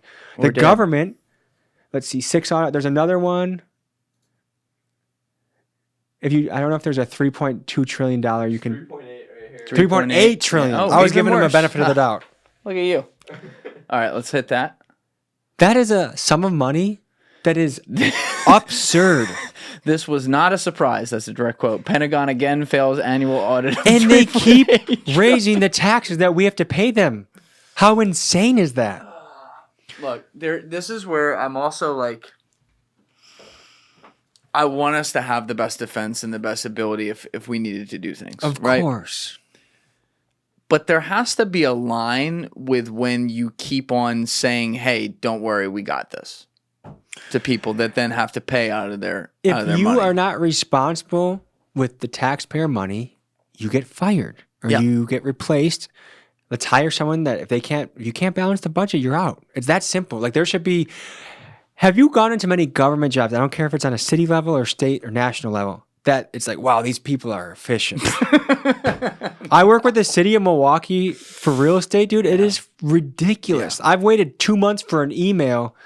Like, let's say I'm trying to get a tenant on Section 8, and they need a house like now. Because once they sign with me, they have a 30-day notice to their last landlord. So they're on a ticking time bomb to transition.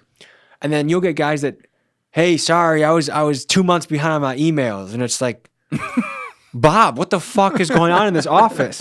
There's no, we need to make it where there's incentives. Like in a sales job, you get your little base salary and then you get your commission. And people get motivated by commission. We need a commission structure with government jobs that they actually want to do things well and fast. Like you go, there's so many places. Like there's a group called Community Advocates in Milwaukee, and some of them people I've worked with are really good. Like when a tenant runs into trouble, a landlord can decide to help them. And every time I do, if I have the opportunity, hey, I'll help you fill out this paperwork so you can get 3 months of rent, so you can stay stabilized. You get like the most added, like they act like if you walk in their office, like who the fuck, like they act like it's your job. You literally signed up for the application to do this, and I come in, I'm trying to do something, and they act like it's an imposition, But the problem with the incentivization though is then the taxpayers will complain, like if someone hits like some crazy numbers or something, or they'll find a way to like fudge it, where it's like, oh, he hit his 10 numbers and he's getting paid $100,000 biweekly check. Speaking of incentivization. The mayor of Your Dalton. favorite mayor in America. Can we pull this video Hey, up? Tiffany Henyard, I hope you're doing good in Cook County Jail. I'll put some money on your commissary, maybe. And Officer Lacey, you still have not accepted my $2,000 challenge to meet in any MMA gym in Wisconsin or Illinois. This man has a $2,000 challenge. He's a big, tough guy. This is the guy in the video. He's a poussé, as they say in France. I think that's what they say in France. They say it like that? I think they say it. All right, let's play this for a second. The goons had come out.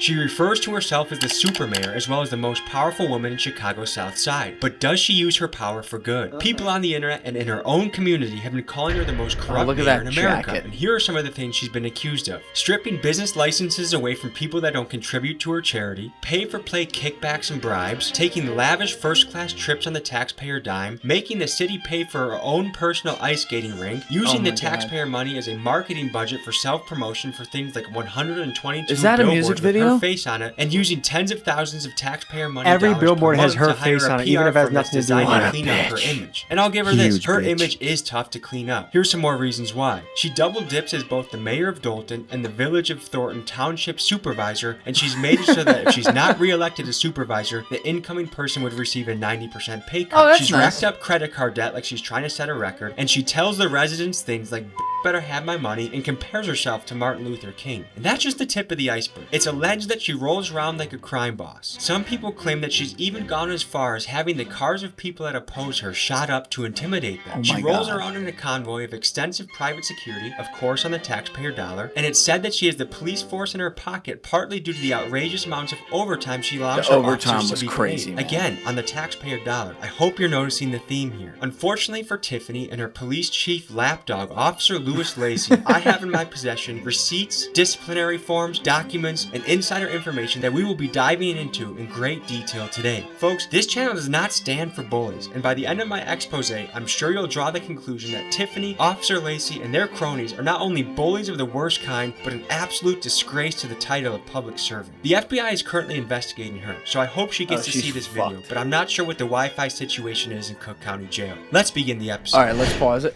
So First of people all, definitely shout go out watch to this. Miguel. How good was that intro? Oh my on god, the it's so editing good. side? It's so good. Your edits are beautiful. The fact that he's doing all that, He's shout the out man. Miguel. He's the absolute man. How long have you had him?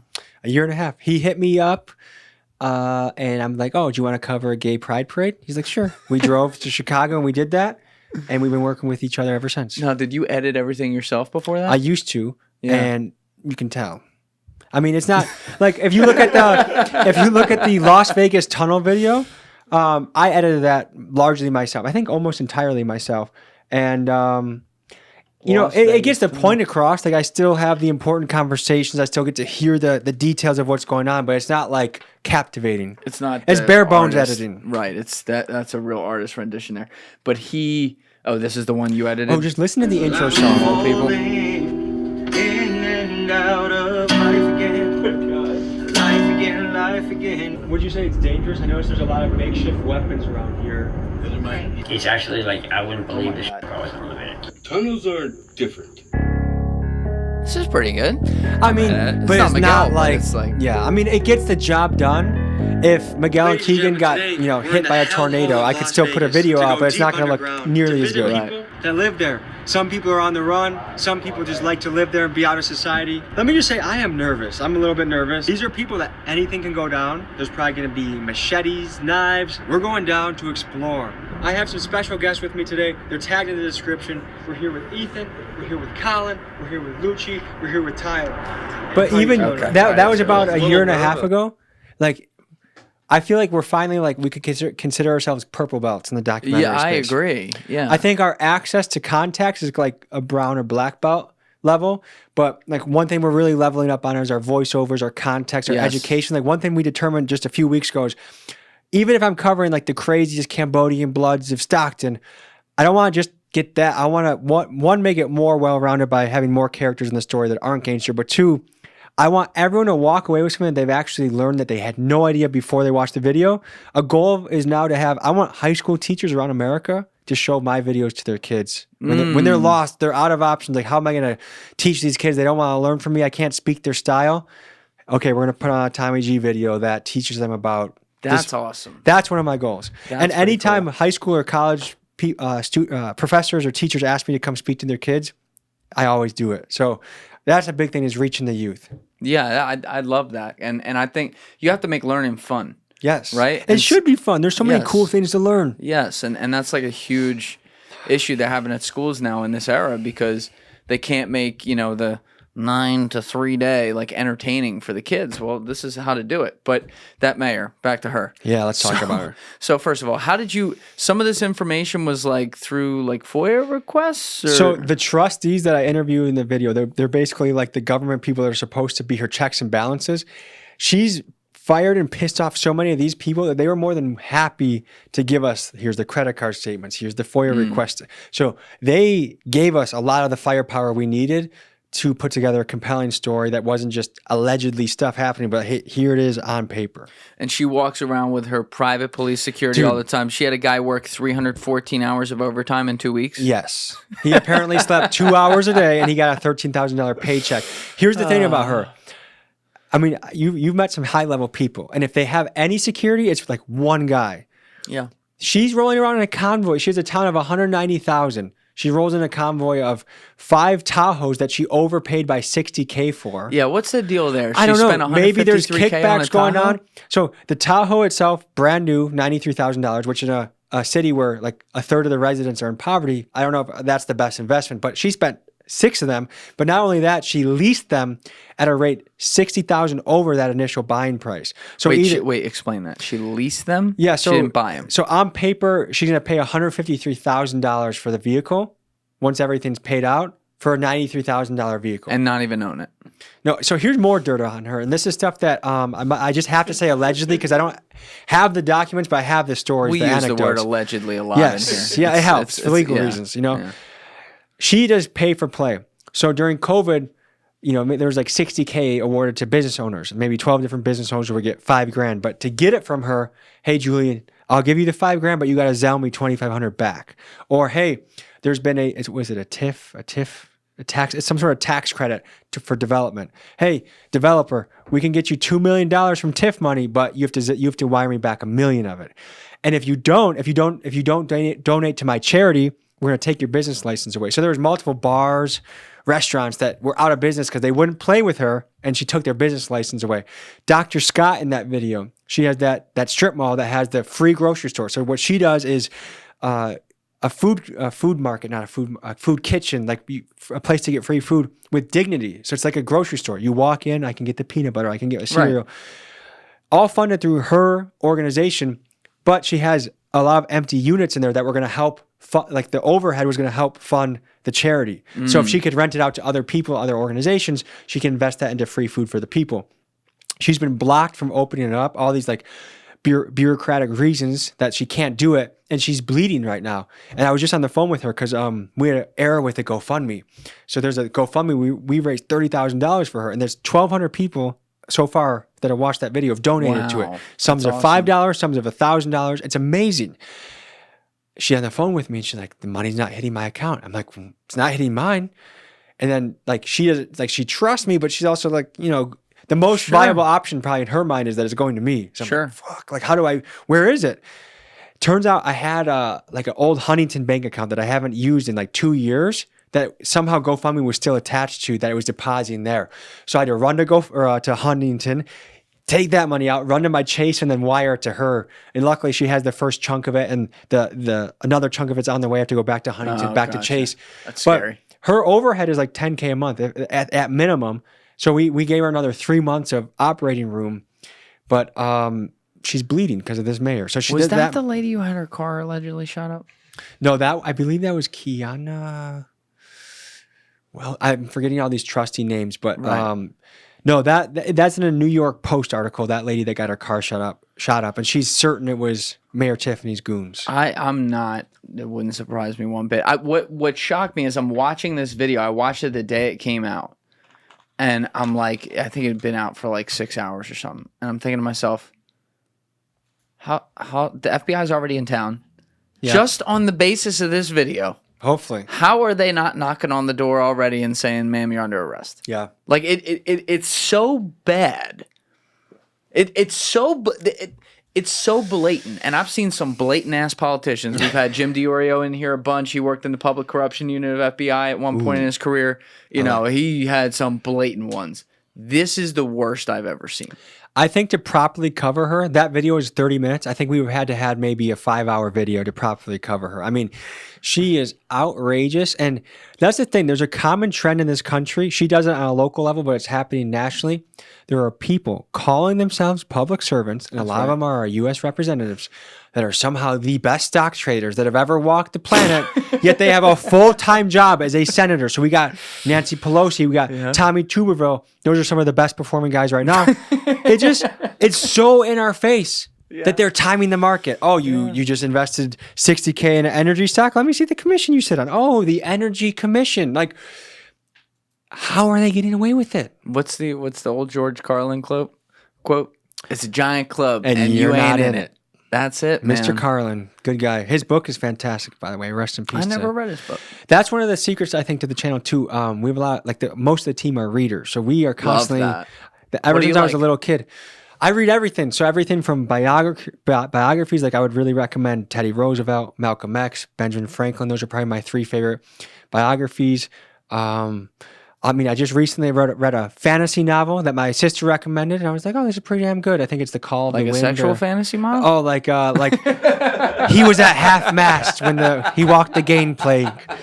Like more like Harry Potter fantasy. Gotcha. Well, sometimes those get a little spicy. I used to read a lot of like self-help books, but then there's a certain point where it's like, I'm You doing gotta do it. You know, like The War of Art. That's a perfect one, but his sequel, Turning Pro by Stephen Pressfield, that is a Bible to me.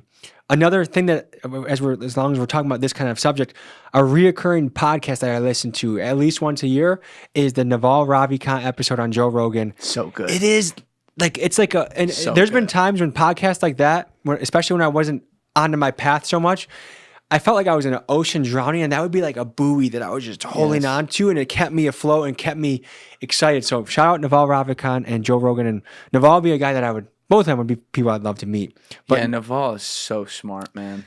And his philosophy of life is perfect. I mean, it's just like, he gets it. That whole thing that he talked about when he was growing up, where he's like, he would just start reading things, and the minute he got the utility from it, he didn't make himself have to finish it. That concept was so hard for me because I'm OCD. I'm like, I have to finish everything. Yeah. But now I do it a little bit sometimes where I'm like, wait a minute. I'm losing interest in this topic. I've gotten something from it. I'll move to this other book. Yeah. I have 15 to 20 books open at one time. I think I get it. I get it. You coming from that mentality, but I don't know. If the book's shit, I'll discard it. But if I'm enjoying it, like, what's the point of interrupting the flow? Why would you wouldn't have 15 podcasts open at once, right? That's true. You know, That's very true. But to each his own. Yeah, there's something about like when you have a ton of interest though. Like sometimes you're right. I'll get in such a flow with one of them. I end up reading that. Like maybe I'm gonna sit down, and this rarely happens. Now I love reading, but like we're always working. Like, and I have 3 hours to read. I'll be like, all right, I'm gonna hit these 3 books, and then I end up with one of them because you do get into it. So that's a good point. But like I have a bunch open at once. I think fiction is very powerful because if it registers enough, there's a lot of like human psyche and like also mythology. Like that's one thing, we're kind of losing our religion in this day and age, where like we have nothing to guide us. Like all of the ancient stories, like I'll reference the book Power of Myth by Joseph Campbell. All of these ancient stories that were ingrained in us and taught us the archetypes of life and how to proceed in the hero's journey, or they're treasures. And right now we're going into this post-religious, post-modern era where we have nothing to guide us, and it's kind of like we're falling to the wayside, I feel like. Yeah, that's one of those things. Like I've had my issues with organized religion with the 10% that uses it for wrong, not the 90% who uses it for great. Maybe 15, 20%. Right, yeah, maybe 15, 20. Yeah.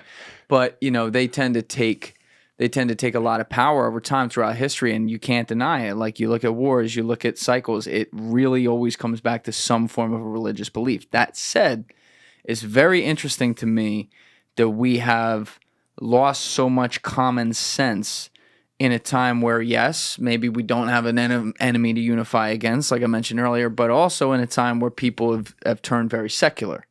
There's something about that makes me seem like, is this a simulation because humans always need something? Well, politics have become the new religion. Yes, exactly. And social issues have become the new religion. Yes. And I don't know. There's no human-created system that's going to be a good answer. I mean, if you look at the Catholic Church in the Middle Ages, that wasn't a fun religion to like be in power. And I grew up in a megachurch community. Oh shit! Pull up a picture of this church, Willow Creek Community Church in Barrington, Illinois. So you were going to the megachurch all the time. They had escalators in there. Like, dude, being a kid in these churches was so fun because the pastor driving a Lambo.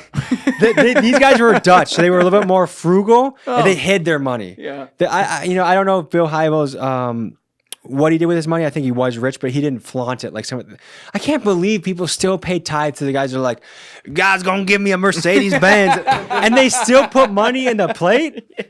That's the main auditorium right there. Wait, this is where you would go? I would go there, but they also had 8 satellite campuses that were more local. So like a lot of times you'd go to one of the satellite campuses and you'd watch the main service that was happening there on a huge big screen. God. And even the satellite campuses had thousands of people there. It was a huge church. It's still, I mean, it was a great place, but and it kind of had a scandal there involving fellatio and whatnot, which is wait, back up. blowjobs. Yeah, like Catholic Lead church pastor, style, or oh, not with boys or men. Oh. Female blowjobs, which All right. I That's mean, a in the little eyes better. of the Lord, I don't know what difference that makes. The lead pastor who built this thing from the ground up, and you can't take away his whole legacy for one blowjob because, let's just say to this: if you were in his position, a guy that had tens of thousands of people reporting, you're to sucking church, the dick of God, sucking the dick of the Lord. I remember just the budget in the satellite church, like the weekly tithe, it was I think between it was an average of like 50 to 70K a week, just in one of the small churches.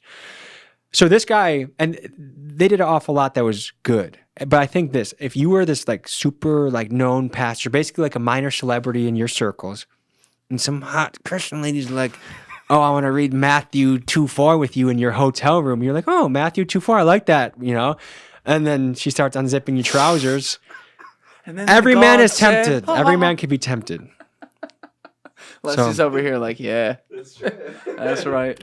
But there was that parking lot. You can't see the whole thing, but there would literally be a shuttle bus at some of the parking spots that would take you to the main entrance. This is like the South Philly sports complex, like where we have all the teams playing on one lot. It's pretty sick. Oh, I was going to say this. As a kid, it was so fun to go to church because you'd walk in there, you'd put a fingerprint scanner, and they'd know that that's how you got in. There'd be basketball courts, video games.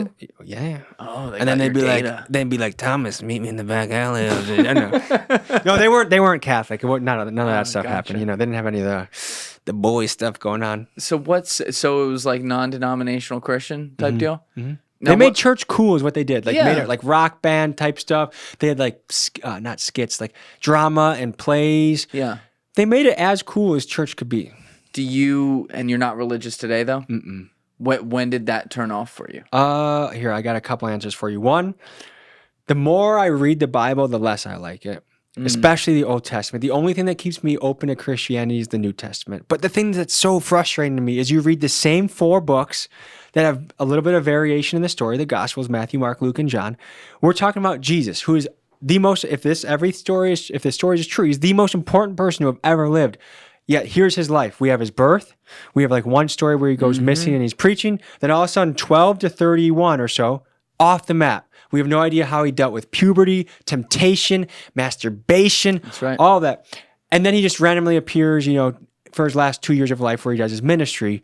And it's kind of bullshit to me. Like, how did Jesus deal with some of these struggles that I'm going through as a young man too? Then you read the Old Testament and some of the stories, like there's like hand-picked stories that we'll continually visit in church. But there's a lot of stuff in that book that we never, if you read it out loud in front of people, it would be concerning. Like what? Let's see. Well, let's just talk about circumcision. Okay.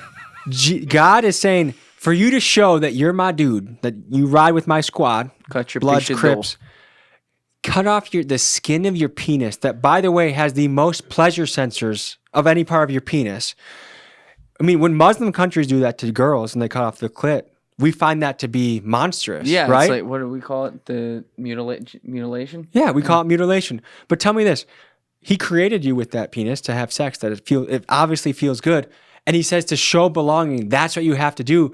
If that was like a next door neighbor, you never let your kids go by that guy's house. But somehow when God's, he just wants the foreskin. Like, that's so weird. Yeah, no, it's fucked.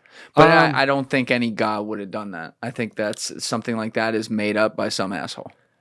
I mean, if he does want that, is he really worth? That's right. Exactly. And I don't want to think that. There's plenty of stories of like a dad almost sleeping with his son's wife or maybe his daughter, but then he realized like he spilled his seed on there's just like stories that I'm not even saying they're bad or good, but we avoid them because they're weird. Right. We handpick our stories in the Bible. And there's some really great stories in the Bible that you can learn a lot and that are, things that you can guide your life around.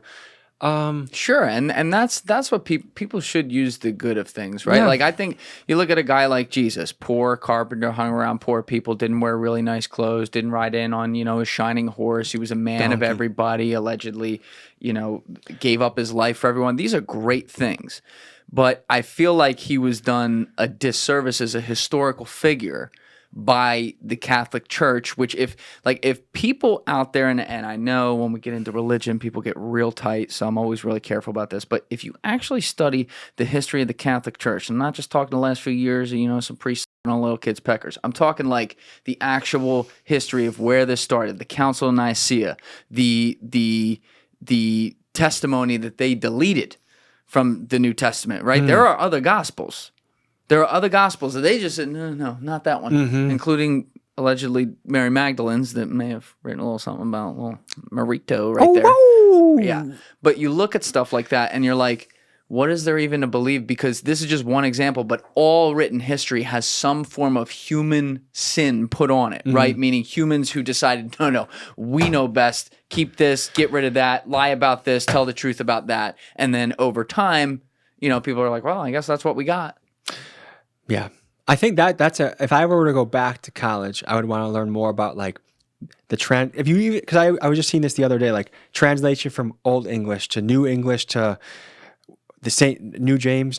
James. It sounds right. King James version to the modern, more non-denominational version. Like it is a very different translation each time. And that's not even going all the way back to the Hebrew, the Greeks.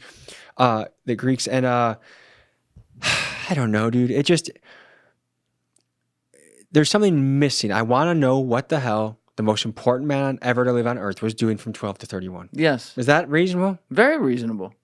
Very reasonable. But we got into this tangent talking about the loss of religion.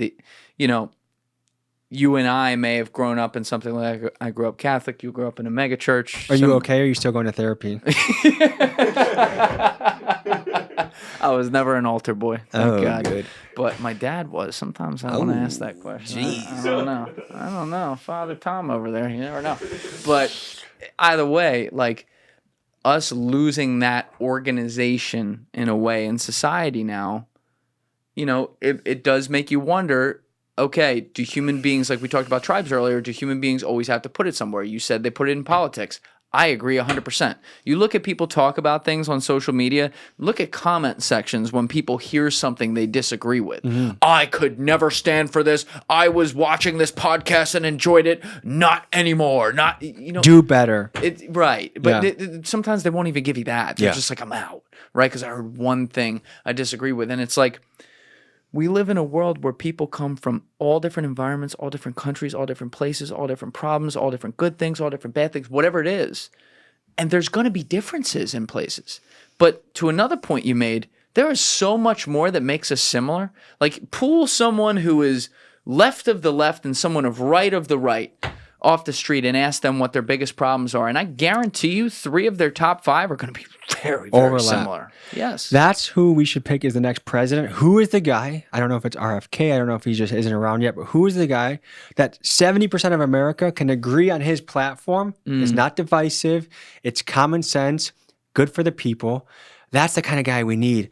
And I just wish his voice really worked well. That was a good. It doesn't really in the morning. It's not that good, but it gets better as the day goes on. Do you think if he had his voice fully intact that he would be the front runner?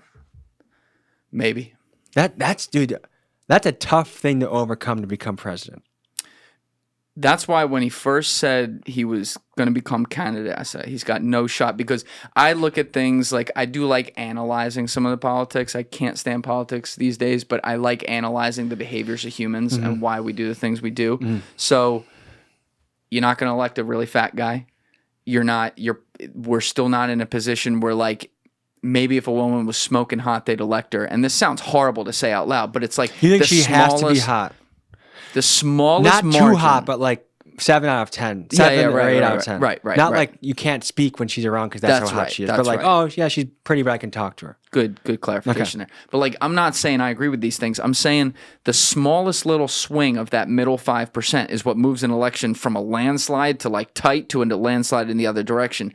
And there's just enough of a margin there in America that the most basic things like someone's command, are they decent looking? Are they not? Enough humans respond to that's what they'll look at. So you look at RFK, obviously he's a Kennedy. That helps, I think. He's in shape, not with the CIA. Dude, but he is jacked. He's jacked, right? He's kind of like, he has, even though he's a Kennedy, he has some of those everyman qualities. But I heard that voice and I'm like, there's no shot. And then he grows on you. He's an acquired taste because to listen to him is a little bit more of an undertaking. You have to invest into it. You have to, I don't want to say suffer through it, but once you get used to his voice, you're like, this guy is compelling. He is. I will tell you, the third hour of that Joe Rogan podcast was one of the best campaign hours I've ever seen in my life. He told stories with visuals. He spoke to everyone. You could almost not tell political leanings. It was common man beautiful. Problems. And I love too how well read he is and how much he understands history. Yes. Like you could ask him, like, what was happening in Cuba in the 1960s and why this led to this, and he has a perfect analysis. Why do you think the Russians felt this way in the 1980s? Well, if you look at he knows his history extremely well, and that's another thing that should be a prerequisite to being a president is if you haven't learned from history, you're going to repeat it. So he seems like a guy that knows how to play the field. He's tough. He's strong. And also, I think that the two other choices are so divisive right now that he seems like a pretty clear alternative, a way to start fresh again. You got Trump versus a dead guy. It's like, is this the best we can do, people? Like these are the last guys picked on the dodgeball team. Mm-hmm. And that's what we're putting out there. And then it's like, well, the third guy can't talk. They both would die in the next 4 years. Well, let's, again, to our friends at the Secret Service, we wish them a long, peaceful, happy life. One guy eats fast food and he's in his 70s or 80s. The other guy, machine, though. He's impressive too. He's such, Donald Trump will go down as one of the most interesting people of this era. And he's an amazing marketer. Yeah, he's the second best marketer. Even I've if you're ever seen. the biggest blue hair in the world, you should be able to look at Donald Trump and say, like, this guy is funny. He's a great marketer. It's going to be, the debates between them are going to be, I'm going to say hilarious in the front end, but probably sad on the back end. Yes. Because you realize, this isn't just like a 2-hour event. This is the future of our country. You think they're going to let RFK on a debate stage? Right now, I know that there's a lot of, he has to get on the ballot of California. He has to get on the ballot of, I think it's Oregon. There's like little, why are you looking at me like that? Could you just see Trump with him on a debate? Well, with my father, shut the fuck up. But here's what will happen. RFK. CIA killed my father back in 68. Oh, no. RFK will double leg the shit out of that guy. I guarantee RFK would. He knows a lot more. Yeah. So. You're saying physically double leg the shit out of him. RFK would put either of them on their back and finish the fight with punches. I agree with that. I mean, the dude is he definitely he's lives. on some good shit. Yeah. That's not one. His biceps are gigantic. Yeah. What was the one video? He was like this jack, and he did like 9 push-ups and got tired. I was like, okay, all right. Yeah. It's not all real. Yeah. But it's still like it's great because like we're so obese now as a country too. It's like okay. One of them's in shape. One of them doesn't exercise because he believes that there's a finite amount of heartbeats that exist in your body, Trump. The other guy can't exercise because probably would need his diaper changed. So it's just like having a president who is mentally and physically fit seems like a good start. Yeah, it seems like a great start. It's crazy though. I've told this story before on the podcast. I used to caddy at Wilmington Country Club where the Bidens are and everything. So really? when he was vice president, we'd know he showed up because all the fucking golf carts with the Secret Service guys would be there. Mm-hmm.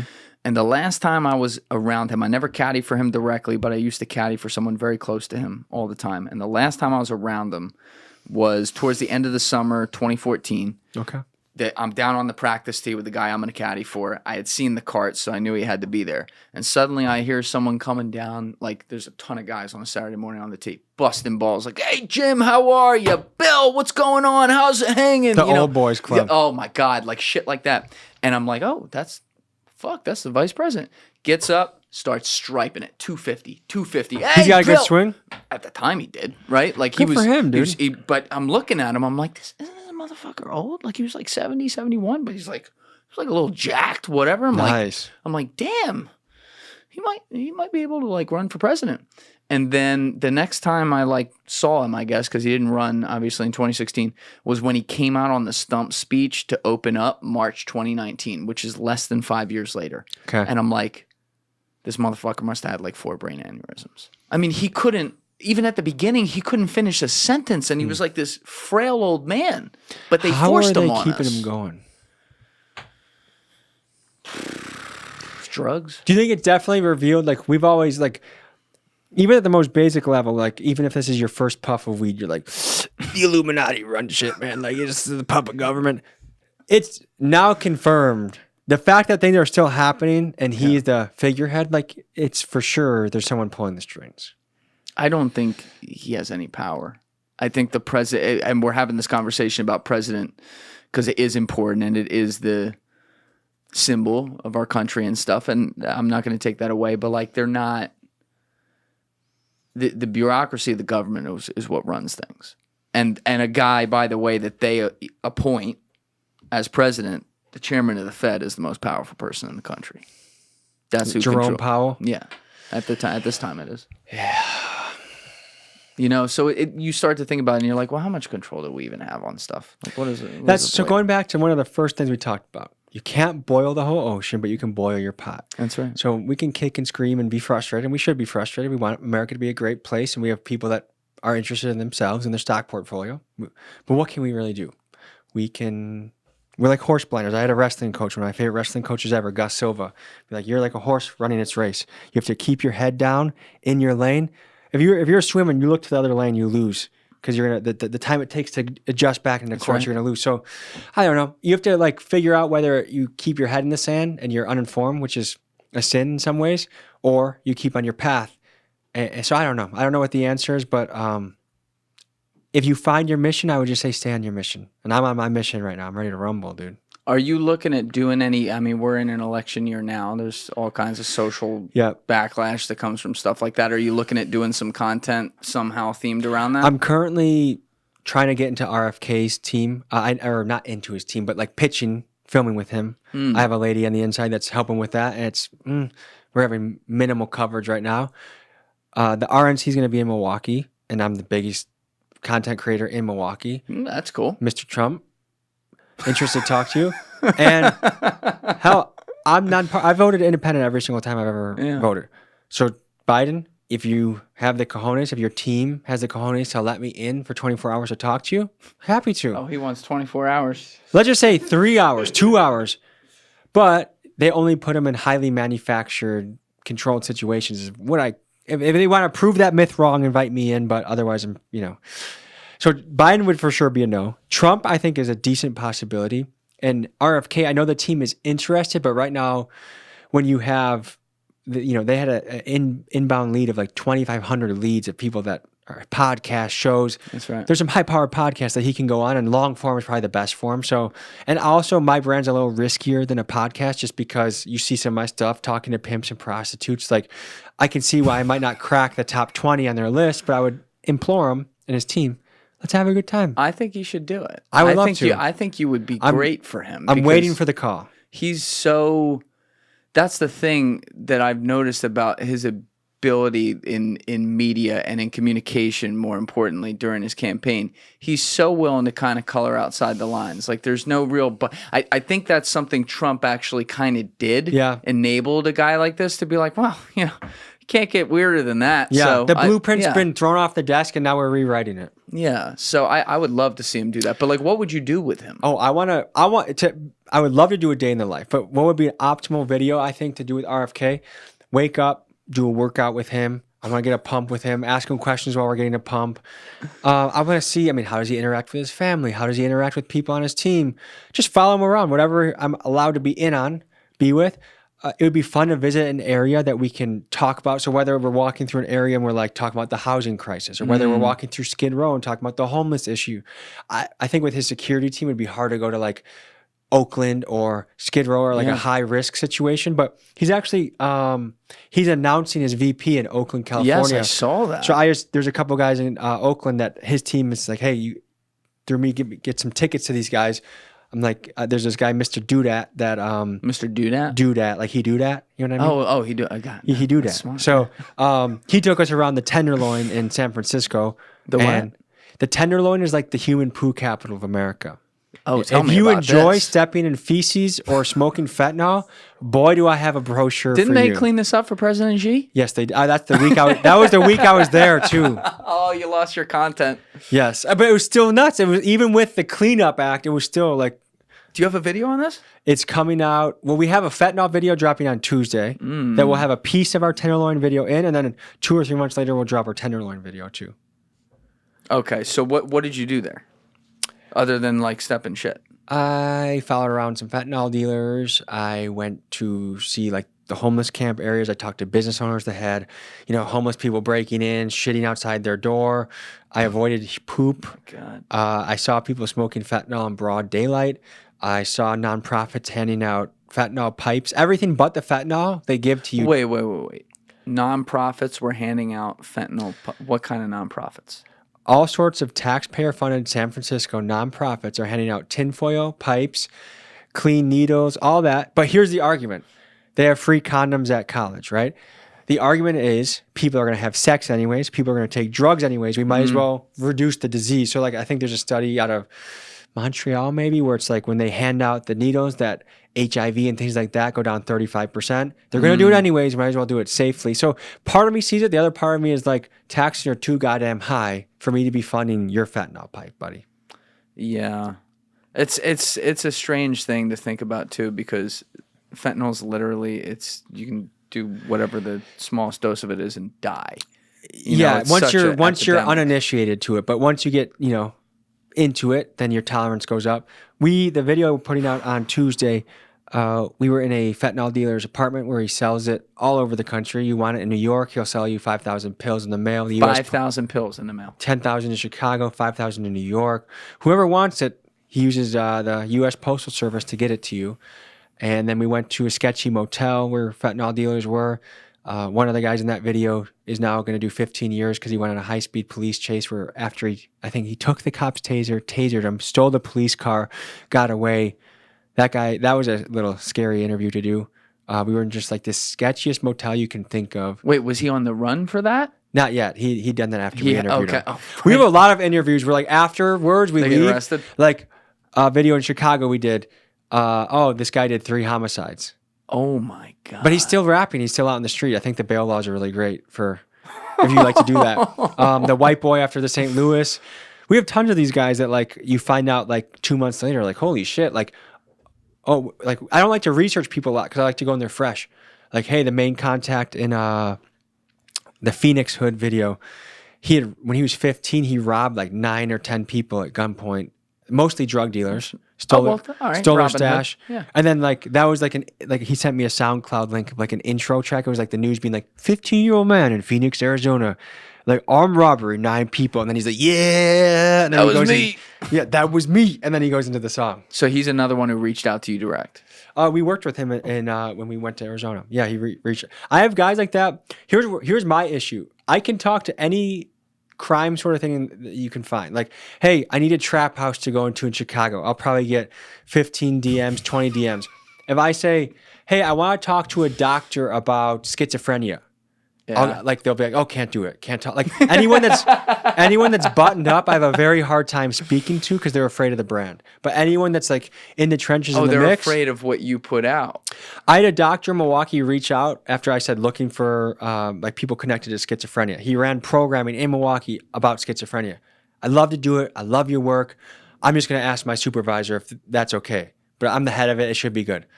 Get a call. We talked for 40 minutes on the phone. He sends a brief text the next day. Sorry, I can't help you. Wish you the best. Like very cold. Yeah. And it's like, what the hell? Like, I don't know. I wonder if that'll change though, because you're still like kind of morphing.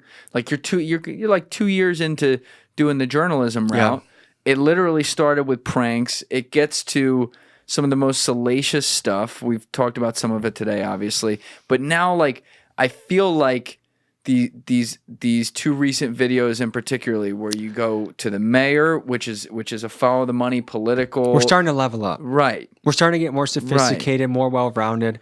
By the way, is there a water bottle in here? I'm getting parched. Oh, you need water? Yeah, Yes. We'll pause for 1 sec. We'll be right back. All right, we're back. We were actually just looking at a video of Miguel's editing right now. Yeah, Miguel's there. the man. That's looking sick. We're working on the fentanyl documentary. Well, was that when fentanyl, or was that the cartels? Well, we talked to a dealer on the border. We talked to a dealer at a motel. We talked to a dealer in his apartment. And we see people in Baltimore, San Francisco, Phoenix, Arizona, and many different places around the country that are impacted by it. So this was a multi-visit documentary. Whoa. Have you done something like that before? We're starting to do more of them. Like when we did the Mexican OT piece, we met with him in 3 or 4 different locations and pieced it together. But it has to be a special piece to do that. And also it has to be a piece that, like New York, we're going to be here for 5 days and knock out 5 pieces. I would be willing to put one of them as like a multi-visit one that we do in another place. But I can't, for it to be efficient, I can't do that with every piece. Understood. What'd you do with Mexican out of Texas? I love that guy. He's that fucking guy awesome. is the man. We did a lot with him. We went to his concerts. We went to Johnny Dane's with him. We hung out. We hung out in his bulletproof Cadillac and he's got bulletproof smoked Cadillac. a little bit of weed. There you go. And watched a lot of his unreleased stuff and his music videos. Talked about life. He's just such a pleasant, fun guy. When you meet rappers, especially big rappers, a lot of them have such an ego that is absolutely ridiculous. They walk in, they think that like the red carpet should be rolled out. He's the type of guy that he walks in, he talks to you, he talks to the camera guy, he talks to the janitor, talks to the CEO. Everyone the same. He's very pleasant. He's got so much charm.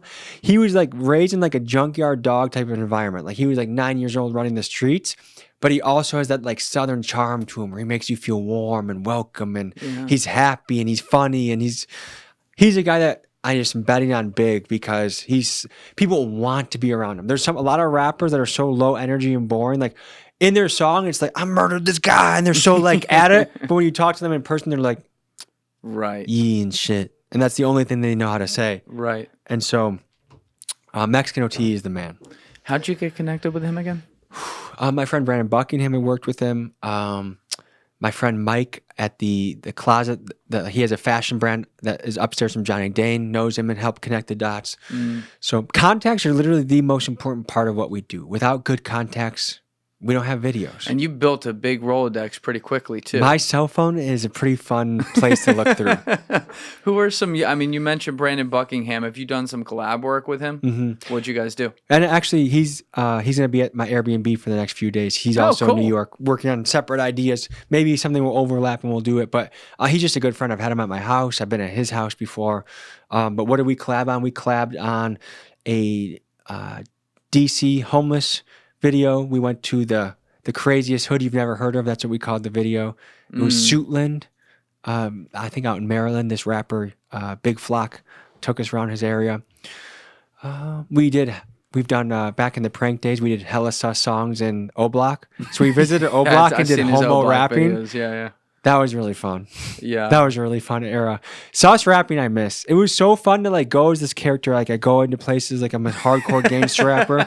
And I used to rap, so like I could put like a few bars together that sound pretty tight. But then like at the end I'll just slip in some like erection. You know, like I'll slip in something weird that they'll like be nodding their head and they'll be like, oh, what did you just say? I used to never be able to, like, I used to have sus bars floating through my head at all times of the day. And at night, when I'd be like about to go to sleep, a sus bar would float into my head and I have to wake up and write it down because I knew I might forget it if I went to sleep. That was a fun time of the prank era. Yeah, you got off on something else earlier when you were talking about ideas, but I love that topic. You just brought it up again, so let's go there. Like, when you write things down, you get to keep it. I always think of that scene in Mad Men. I think it was like season 3 where the one guy... Do you ever see that show? No, but I'm familiar. Okay, so there was this one guy who worked at the agency where they're sitting up in the office, which, by the way, those fucking people had the life. They're just like 10 a.m., ripping a cigarette, look so cool. Classy as hell. Drinking whiskey. Bosses. Dude, boss suits. What an era. What an era. I don't know how they all live like past 30, but God bless. But anyway, this dude's sitting in there like late at night and they've been having this session trying to come up with this idea for this new like marketing pitch. And he's like, oh my God, I got it. And he's like, oh yes. yes. He like takes a drink. He's like, yes.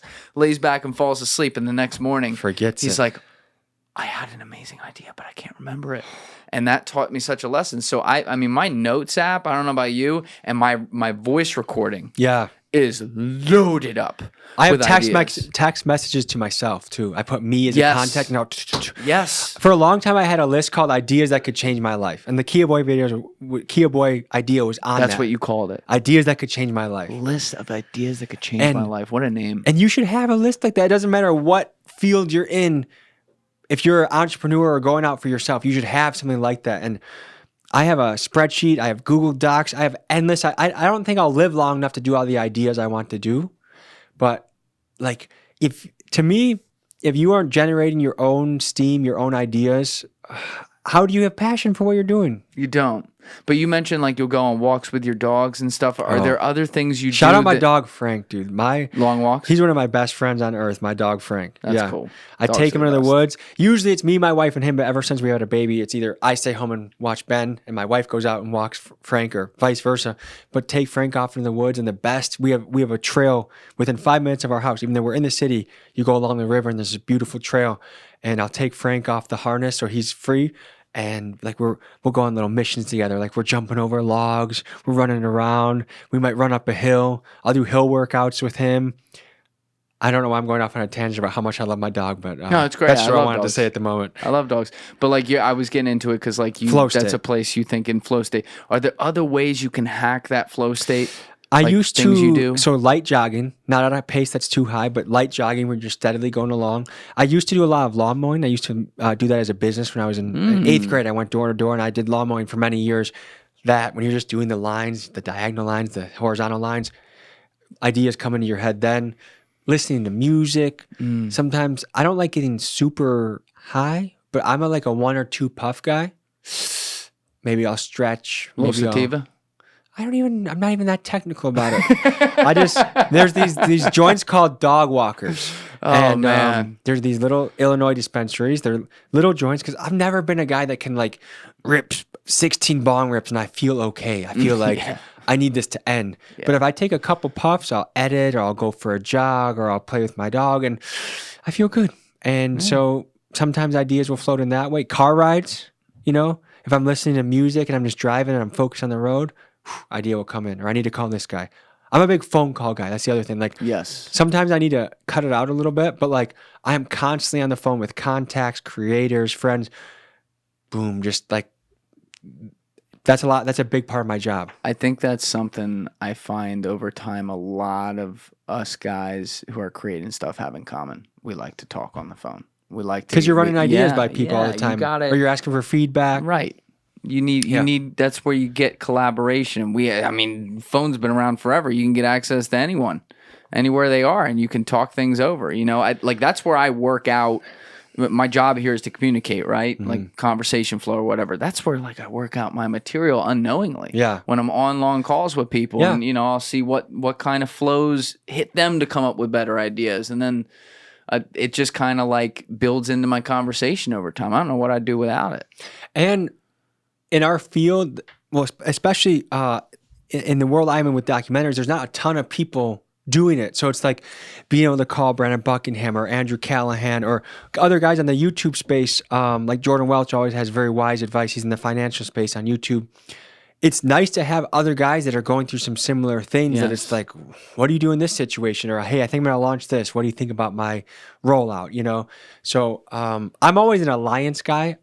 I was a really competitive, wrestling is one of the biggest influences in my life, and I was very competitive. I used to have a kind of a maniac streak to me where would I be competing, I'd be pacing, and if I could make eye contact with a guy and fucking lock eyes with him and let him know if it lasts 7 minutes, it's gonna be a long 7 minutes for you. I want to know that before it even started. But now I have a mentality of we can all help each other out. And this world is big enough for all of us to coexist just fine and have our own little niche and have our own little piece of the pie carved out. And if I can help someone, I think one of the competitive advantages of my channel is my connections. There's so many guys in this space that, I don't want to say I'm the plug, but if people want to get in on the streets or in on some shiesty connections, they call me. And also like, especially if we're working with rappers, I love doing that. Cause if I can work with this rapper and he gets a few million views. Well, if I can put another guy that also is going to go and get a different flavor of them, like it helps everybody, you know? But you talk about how so many people reach out to you because they want attention. But then when you get on the ground, you end up talking with a lot of people. Is it usually like the main plug hooks you up with these other people, or are you figuring out things there and getting to it yourself? Usually, like the main guy that I'm talking to before I go there, he'll be one of the main characters of the video, and he'll stay with me from A to Z. But he'll lead me into different places. Like, okay, we were in the project surrounded by the Trinitarios. Like, this is the shooter. Okay, let's talk to him. Okay. We've got enough to gain shit. I want to talk to a mom that just is raising kids here normally and see. Also, I want to see what the inside of an apartment's like around here. Like, it looks a little grimy on the outside. What's it like on the inside? Is it big? Is it small? Is it tough to live here? Is it nice to live here? Do you have a plan of how much like you're going to shoot? Because I see a lot of your videos, you know, there'll be 20 minutes, there'll be 30 minutes, right? But you might be there for a couple days and you film with all these different people. How do you organize it? Usually I'll give them a bullet point. Like, for instance, I'll tell you, like I'm working on a Rapid City video, which is the most dangerous city in South Dakota. So in South Dakota, that's an outlier. Whoa. But one of the most dangerous places I ever was in Iowa, which is not a very dangerous place at all. But there's dangerous pockets everywhere you go. But I said, hello, sir. Like, here they wanted some checklists. So interview the boys, which is the biggest gang there, preferably older, because I don't want to work with any reckless kids. A town leader, a business owner, someone doing positive things, a mom that has sons in the street, a trap house, characters, people who are funny, have stories. April 17th, we're starting at 4 p.m.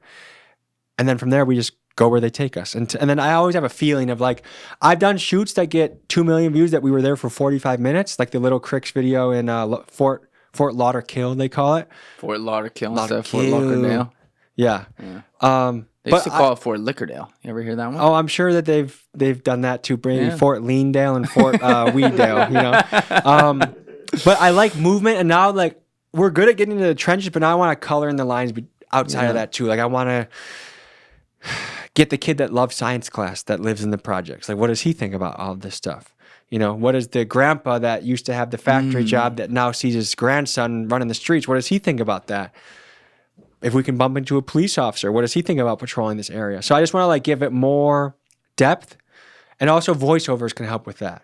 You know, if someone brings up a point about guns, maybe this is a good time to insert gun laws in New York are very strict. Blah blah blah blah blah blah blah, and then you can. That's where also where you can educate a little bit, where you can tell some people things that they maybe didn't know. It's kind of like you're setting the scene locations, the main characters, and the ideas of a movie. You just don't know the ending. Yeah. And it's all freestyle. There's nothing scripted. There's nothing like we have to go here for 10 minutes and do this. Like, it's all free flow. What feels good and how it just, I don't know. It's fun. Like, it's like they say in the entrepreneur space, it's like jumping off a cliff and building a plane on the way down. That's how I like to operate. I like that. Yeah. But my wife, who's very organized, that can sometimes bother her immensely. What does she think about everything you do? She loves it. She's more against than I am in some ways. Like, I'm more nervous about doing some of these ideas than she gets. Like, she's just like, oh yeah, I trust you. I bet you'll be okay. Like, she's literally the perfect partner I could ever ask for. Like, she holds everything down. She has an active hand. Like, she does every penny that comes in and out of every single business we have. She does the books. Oh, let's go. Super organized. Where I'd be the guy, if I had to do my own books, I'd wait like 3 months, procrastinate, I hate doing this shit. And then I'd be chasing down receipts from 3 months ago and trying to do it. Don't get divorced though, bro. She knows where all the bodies are buried. She's the best. She's honestly the best. She runs the merch operation. She helps with all the real estate too. So wow. I have a very good base. Like, every time I go home, I'm excited to go home. That's great. I'm in good hands. One of my favorite things is like driving home from the airport, and like I'll drop off Keegan, I'll drop off Miguel, and then I'm like speeding to my house. We all live like 5 minutes from each other. Speed to my house because I'm so excited to run in the door. Frank appears at the top of the stairs, wags his tail, shakes his little butt, comes down, says hi. Then I go upstairs and Sarah's in bed, and I'll give her a hug. And I like going home. That's awesome, man. That's the most important thing you have. Yeah. Like, the most important decision, and I haven't made it yet, obviously, but the most important decision you make in life is the woman you marry. 100%. 100%. Behind every great man is a great woman. And if you don't have a clean, as far as like put together home that you are happy to go to like that. Like that's the dream right there, being that pumped, speeding home. Yeah. But if you don't have that, it throws off. I know for me, like especially that would throw off my whole life. Like Oh, for sure. Unhappy wife, completely unhappy life. But I think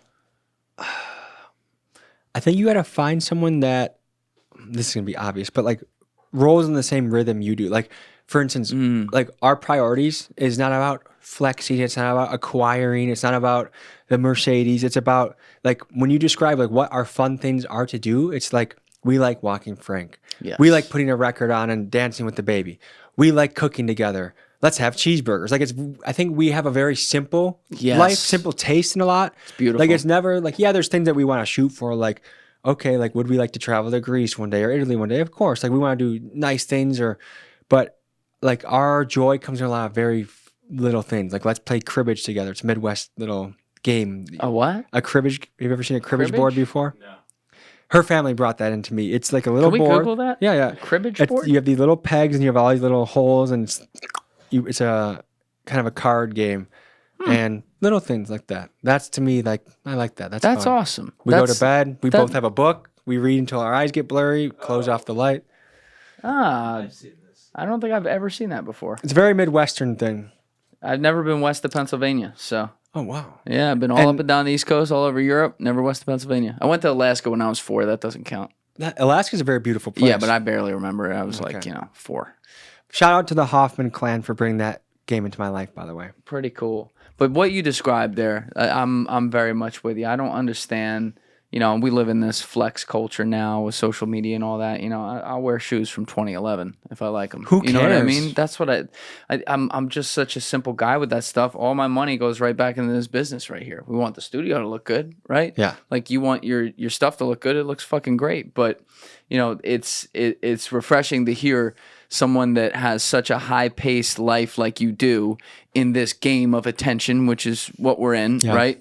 That you're humble and you have your main priorities of happiness of in life in check. Like that's something that a lot of people and you're young too, like a lot of people they in your type of position, they don't get that, you know? Let me ask you a question. There was a Netflix show that came out, I Will Teach You How to Be Rich by Ramit Sethi. Anyways, financial guy. Really cool questions he would ask people, like such as like, what is your rich life? So for example, for me, a rich life is being able to buy a steak and not ever worrying about the price. That to me, I'm rich if I can do that. Yeah. A rich life might be having a few acres in a place that when I go to my backyard, I can't see anybody. A rich life might be once every 3 months, me and my wife are going to go to Airbnb and just have, 2 or 3 days to ourselves that's quiet. So like when you ask yourself those types of questions, like what comes to mind for you? What's a rich life for you? Very happy wife who I'm deeply in love with.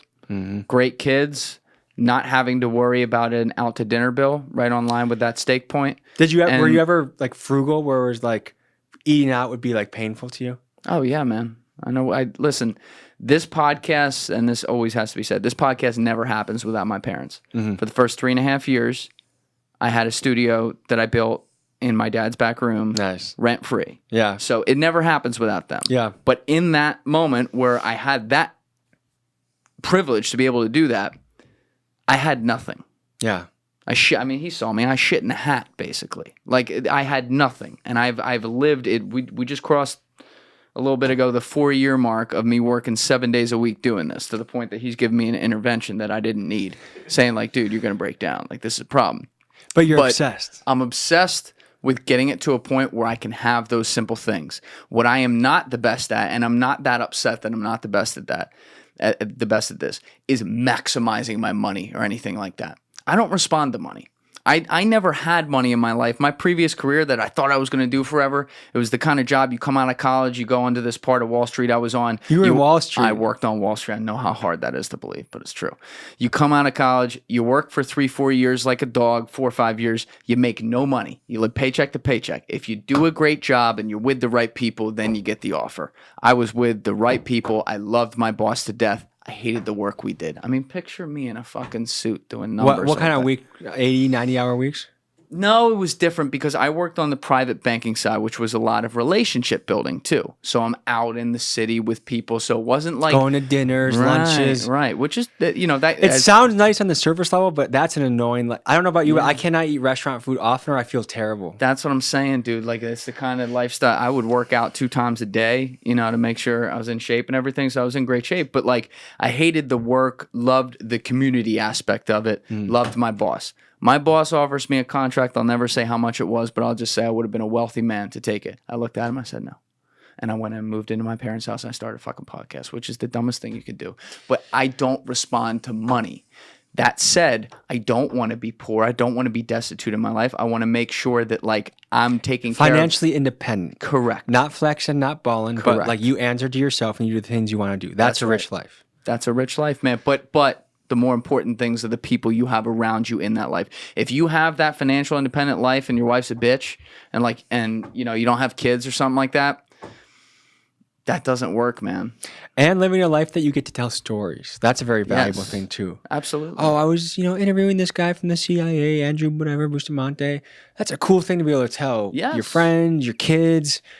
And there's so many jobs, because I've been there, that like are kind of just, I don't know if soul sucking would be the best way to do it, but like, it's just like, is this all there is? Am I just going to hit my quota another month staring at these goddamn cubicle walls? It's not bad. Like I guess here's another thing for people out there that are like, I need to change. I want to change. There's something I want to chase, but I don't know what it is. If I didn't do my day job for 5 years, I wouldn't be doing what I am now. And here's why. Here's why. 2 reasons. One, my day job, I went from I grew up in the whitest place in America you could probably grow up in to they assigned me the hoodiest zip codes in Milwaukee, 53206. What was the day job? Selling payroll to small businesses. Oh, boy. 6 out of 10 people in the zip code have been to prison or jail. It was scary, dude. It was a scary zip code. Boarded up houses everywhere, bullet holes. It was scary. But I spent 5 years out there, and I got comfortable in the hoods. And if I hadn't done that, would I be comfortable doing what I am now? Probably not. Here's the other thing. Knowing when to jump. Starving artist is a real thing. So I did the day job, and I was doing the pranks on the side. I did the day job, I was doing the pranks on the side. I lived like a monk. I would eat as cheap as I could, healthy but cheap, cook every meal myself, go to work, go to the fight gym, go home, go to sleep, edit, do my like there was no partying, there was no club, there was no I just put tons of money away. I got to buy my first property. I bought a 4-unit building in Milwaukee. When? Probably 2017 or 18. Wow.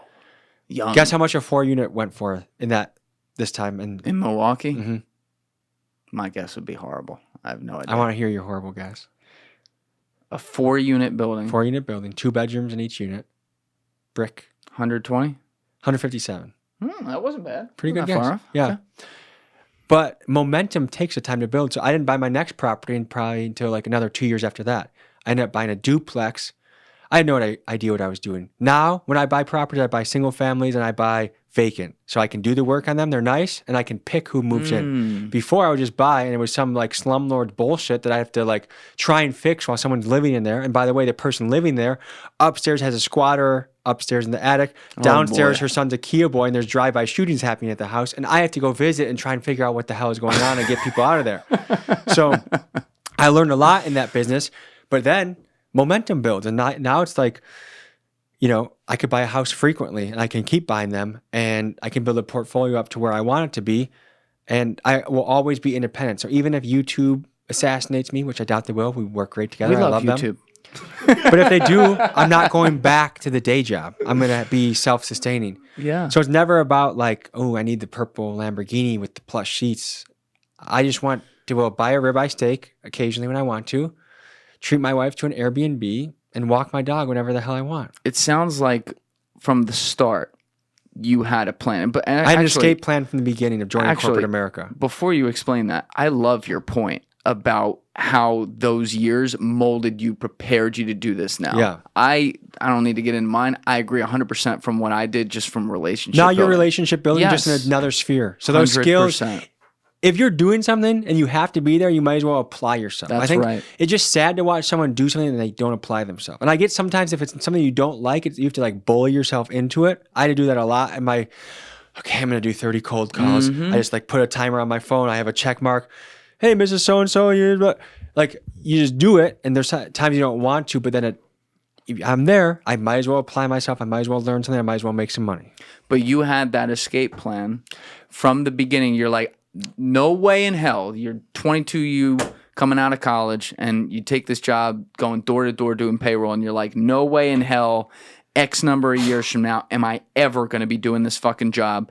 Did you know that you wanted to be a YouTuber? Like, you were doing prank videos pretty early on. But I would have loved for anything to take off. I had a little wrestling school, maybe 15 to 20 kids I was running. I was hoping that would take off. I was hoping YouTube would take off. I was hoping real estate would take off.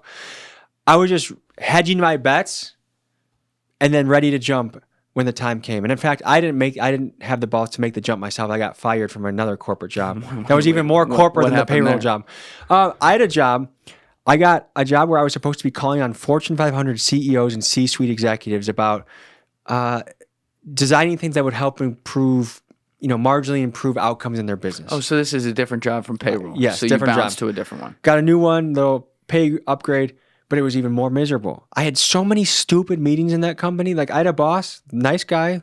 Thanks for hiring me. But he insisted on having like 4-hour meetings at times where he would go through a PowerPoint. And it was so boring. I thought I wanted to I was getting back issues from how much I was sitting. And I thought I was going to jump off a bridge, dude. It was just too much. And then at the end of that, I'm supposed to walk into, Milwaukee Tool CEO as a guy that doesn't know that much about their business and be like, sir, some things that you should do. You need to small talk a plumber at Johnson Controls, work your way up into the C-suite so that I just couldn't do it. And then they fired me, and the story goes, why'd you get fired officially? They just knew my heart wasn't in it. They could just tell. Oh, that's it. They were just like, they're like, you know what? Here. You've been here for. The other thing is I don't need to get into details. They could tell my heart wasn't into it, and they made the right call. And it was the best professional thing that's ever happened to me in my life. And you went full-time YouTube right when that happened. So when that happened, I think I had 2 properties, and I was doing not that good on YouTube. Not at all. I was maybe breaking even. I lost money on YouTube for a long time. How many subs did you have at this time? 80,000. Okay. And I was on the brink of maybe quitting because it just wasn't taking off. Now you got like 1.6 or some shit. It's ridiculous. But I told Sweet Cheeks, my wife, I said, hey, she's the best. I told her, I got 6 months to dive into this real estate, YouTube, wrestling. If I'm not making X by, this time, I'll go back and get a day job. Month 4 or 5, the Kia Boy video happened. And then that was it. That video changed it because that has 7.5 million views now? But think about this. Think about how cool my wife is in this situation because she's working a job. I'm kind of working a job. I got a little bit of stuff to do. And then What was she doing? She was working for a marketing firm. And I was also, while doing this, I started helping my friend grow his real estate portfolio. And I was managing 15, 20 properties, walking them, inspecting them. So I learned the real estate game really well there. And shout out to my guy, Keith. He's the fucking man, one of my best friends on earth. But I have not that much income coming in, and we're getting married in 5 months, 6 months. And she lets her fiance chase his dreams and bet on himself rather than she easily could have said, you got fired, dude? We're getting married in 6 months. We just bought a house. That's right. Go get another job. What are you talking about? You're just going to do this. Dude, you hit a home run, man. Dude, she's the best. How'd you meet her? She was my neighbor in my duplex. So I lived in a duplex, and we knew of each other. She dated people. I dated people. And sometimes we'd bump into each other every once in a while. We'd be both shoveling, and when a big snowstorm, we'd be out shoveling, sharing the job together. And we talked to her. Maybe I got out of my car while she was outside. I'd say hi. Very little, though. COVID hit, and they're like, oh, you got to be on lockdown. I'm going to go insane. Hey, you want to meet on the front porch? So she goes down. She was the upper unit. She meets me in the front porch. We start hanging out. I can't stop thinking about her, dude. All of a sudden, everything, I started playing Sudoku to try and hang. She's interested in Sudoku. Oh, let's play Sudoku. Anything that it was that she was interested in, I was down to do so I could spend more time with her. Slowly but surely, had the courage to ask her out, which was a risk because it's kind of peeing where you eat, if it goes wrong. Yeah, that's shitting where you eat. It could go really wrong. She thought about it a little bit. I think about this often. And she said yes. And then we bought a house maybe a year after that, got married about a year after that.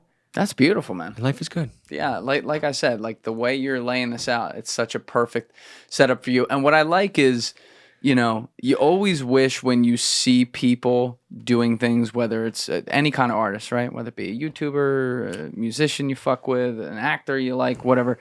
If they seem a certain way, you always hope that they're like that in real life. Yeah. And the one thing about you is like your energy is there at all times. You are so happy-go-lucky in the world and just happy to attack the next thing. And I think the first thing you said to me down in the parking garage was like, dude, I'm so lucky to do this. This is the most amazing thing. Like to see you even at this size, working this hard, doing God knows how many documentaries at the same time and having that attitude while managing all the stress of doing all this stuff, which I want to talk about a little bit. Like it's an amazing thing and it's very beautiful because I feel like a lot of people, they lose their happiness in doing this stuff. And that's something I contend with all the time because, you know, the stresses can come in. I mean, he sees it and it's like, oh my God, where are we getting the joy out of this? I get joy being in this studio, but this is 3% of it. You know, that other 97%, it's not like you're going to like everything at all times, but your attitude, the way you carry yourself with it, it seems like you look at everything as like a great adventure and it's like, all right, let's get on to the next thing. I don't know if, I probably do have ADD, but like, I'm a very tangential guy, but I have so much on my plate. Like I'm helping to launch this Milwaukee Wrestling Academy where we crowdfunded 40 grand for kids in the hood that are going to have a new academy to go to. Whoa. And I'm going to be run that. And then I have 3 coaches that I'm going to put on payroll and I'm going to get funding and we're putting it together. So like I have that going, I have the real estate, I have the YouTube, I have my family. So it's like, I always have something that I can dive into that's going to be fun and take, like, I love, like, real estate is so much fun to me. I'll find 3 abandos that a real estate agent is going to help me walk through. I bring Frank, he comes in the car with me, we get in the house, I let him off the leash, he walks around, I walk around, we check it out, I bring the contractor, oh, this can be $17K, okay, does it need a roof, how's the furnace going? I just get to jump into so many different pots that I'm never bored and work doesn't feel like work. I could do, like you said, 7 days a week, but it's like, I almost have to, like, I have to like physically sometimes like, okay, you got to stop. Turn it off. Yeah. It's hard to sometimes. And that's, I was going to say, where do you get the time for all this stuff? Like I know how much, and I haven't done it personally, but I have friends who do. I know how much goes into real estate and how much details that is. You have all your multiple places as well. You're running a YouTube business where it requires you to travel everywhere. I mean, that's a benefit of what I do. People come here, right? Like you're going to all the, how the fuck do you get the time? It's a job that could be, I can do it anytime, anywhere. And also I've built a really great team. I have such great people with me on the team that it's not just my channel, it's our channel. And other, like the real estate side, I have great contracting team. I have, you know, my plumbers, my electricians, my general contractors. I just have like the proper people. And I've gone through a lot of failure. Like I've lost lots of money investing in the wrong people or getting the right, like I have everything. It's not perfect, but it's streamlined now. So I know who to call for what and it goes well. How big's your YouTube team? So the main team that I travel with is 3, me, Keegan, and Miguel. But I also have another editor in Milwaukee, Jack, who's really, really great. He probably edits 2 out of 5 of the documentaries that come out. I got Kristen who makes all my any sort of designs I need for flyers. She does work here and there for me, and she's really great at that. I think he's from Russia. The thumbnail guy is fantastic. My wife does the book. She does the merch. I got Plague Boulevard, Gavin, who is my merch. Plague Boulevard? He makes really cool, if you look up streetwear, he makes really cool stuff. And he does. Let's give him a little shout out. Yeah, Plague Boulevard. It's called Plague Boulevard Streetwear? Yeah, Plague Boulevard, you'll find him. He's exponentially made my merch better. So he's the guy that like he can do any, from a croc accessory to a duffel bag to a sweatshirt to you're going embroidery. No, let's do, if you type in Plague. Yeah, sorry. Yep. This guy's the man. Yep, right Plague, there. that one. Yeah, and so look how many different things he designs, and a lot of it is custom fabric. Let's see, shop the collection. Yeah, let's do that. Clothing. Check out the hoodies. Yeah. So like, see that red hoodie with all the sleeve work. He just makes hip shit. That collared shirt. I don't wear a lot of collared shirts, but I feel fucking fresh when I rock that rugby shirt. But he's the guy he's a craftsman in what he does. So like, he'll even do it where like he gets custom measurements for every small, medium, and large, or he'll get custom fabric. And this is actually just a small portion of the stuff he does. Like, how'd you find this guy? My friend Brandon Buckingham, I believe, worked with him for a few drops. And we got connected. Buckingham kid is connected, man. I see him all He's over. connected. Because like he's got a big following and everything, but like his traction on the internet, like he's gonna be. He should be way bigger than he is. The only thing that's stopping him from being bigger is consistent upload. Brandon Buckingham is the man. He's funny, he's witty, he's smart, he's sympathetic. But sometimes like he's back on track and he's growing fast. Yeah. But that's literally like, I've seen it in the wrestling world. You can be the most talented wrestler in the room, but if you miss half the practices, the guy that's not as good is going to catch you. That's right. But when Brandon is releasing every week, dude, there's no stopping what that kid can do. And he is extremely well connected. Like, he has a very loyal fan base, too. Yes. Like, they ride, Yes. cold ass ride, and shout out Brandon Buckingham. They ride for him. And so, like, I saw his Sneako thing. That was where he came on my radar. I would love to see him being locked in a cage at Sneako. Yeah. What was I don't the even deal know there? Sneako personally enough to like not like him myself, but knowing how it went down between him and Brandon, if you're such a big tough guy, put where your mouth is. Like he's called out a lot of like puny little streamer kids that like haven't been outside of their room in years and they look like that. And then like apparently he's been done boxing. A guy that actually is a formidable challenge. Brandon Buckingham wrestled for a long time. Yeah. He's a blue belt in jiu-jitsu. And if he went more consistently, he'd probably be a purple brown belt by now. Very tricky man. He did a boxing fight. I saw that, yeah. If you're like tough, let's see it then. Like, cause he tried to do some, from what I understand, and I haven't heard his side of it, but I love Brandon Buckingham and I know him well and I know he's a man that tells the truth. Sneako did some dirty shit. And it was like a 2.5 hour documentary or something. That was no joke. when he The put that call up. out of him too was hilarious. Like, anyways, I'm not really a guy that I don't have any enemies. I don't look for enemies. I don't like You don't beef. seem like it. I don't like to do drama. It doesn't make me feel good. I'd rather like be a buddy with someone or just not talk to him at all. So I'm not like trying to stoke flames here, but all I'll say is like if the two of them went at it, like I know who I have my money on. It's very strange that we simultaneously have this huge uptick within the YouTube community, be it independent media and independent creators doing cool shit. And at the same time, I view it very separately.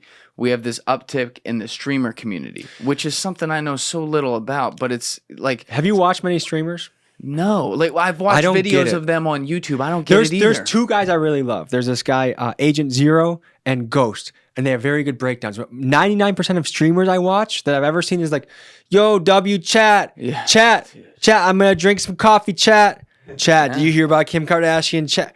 And like, it's such a weird thing. Like there's this kid, Neon. Yes. Oh Walks my around- God. What a little, I don't want to diss the kid, but like, I don't understand get what it. is captivating. I don't get it. It's a guy that he's not even like even when he's in like this is what they call it in the streaming world, IRL, in real life. They even have Yes. like, they're so not in reality that they have a term for fucking existing normally.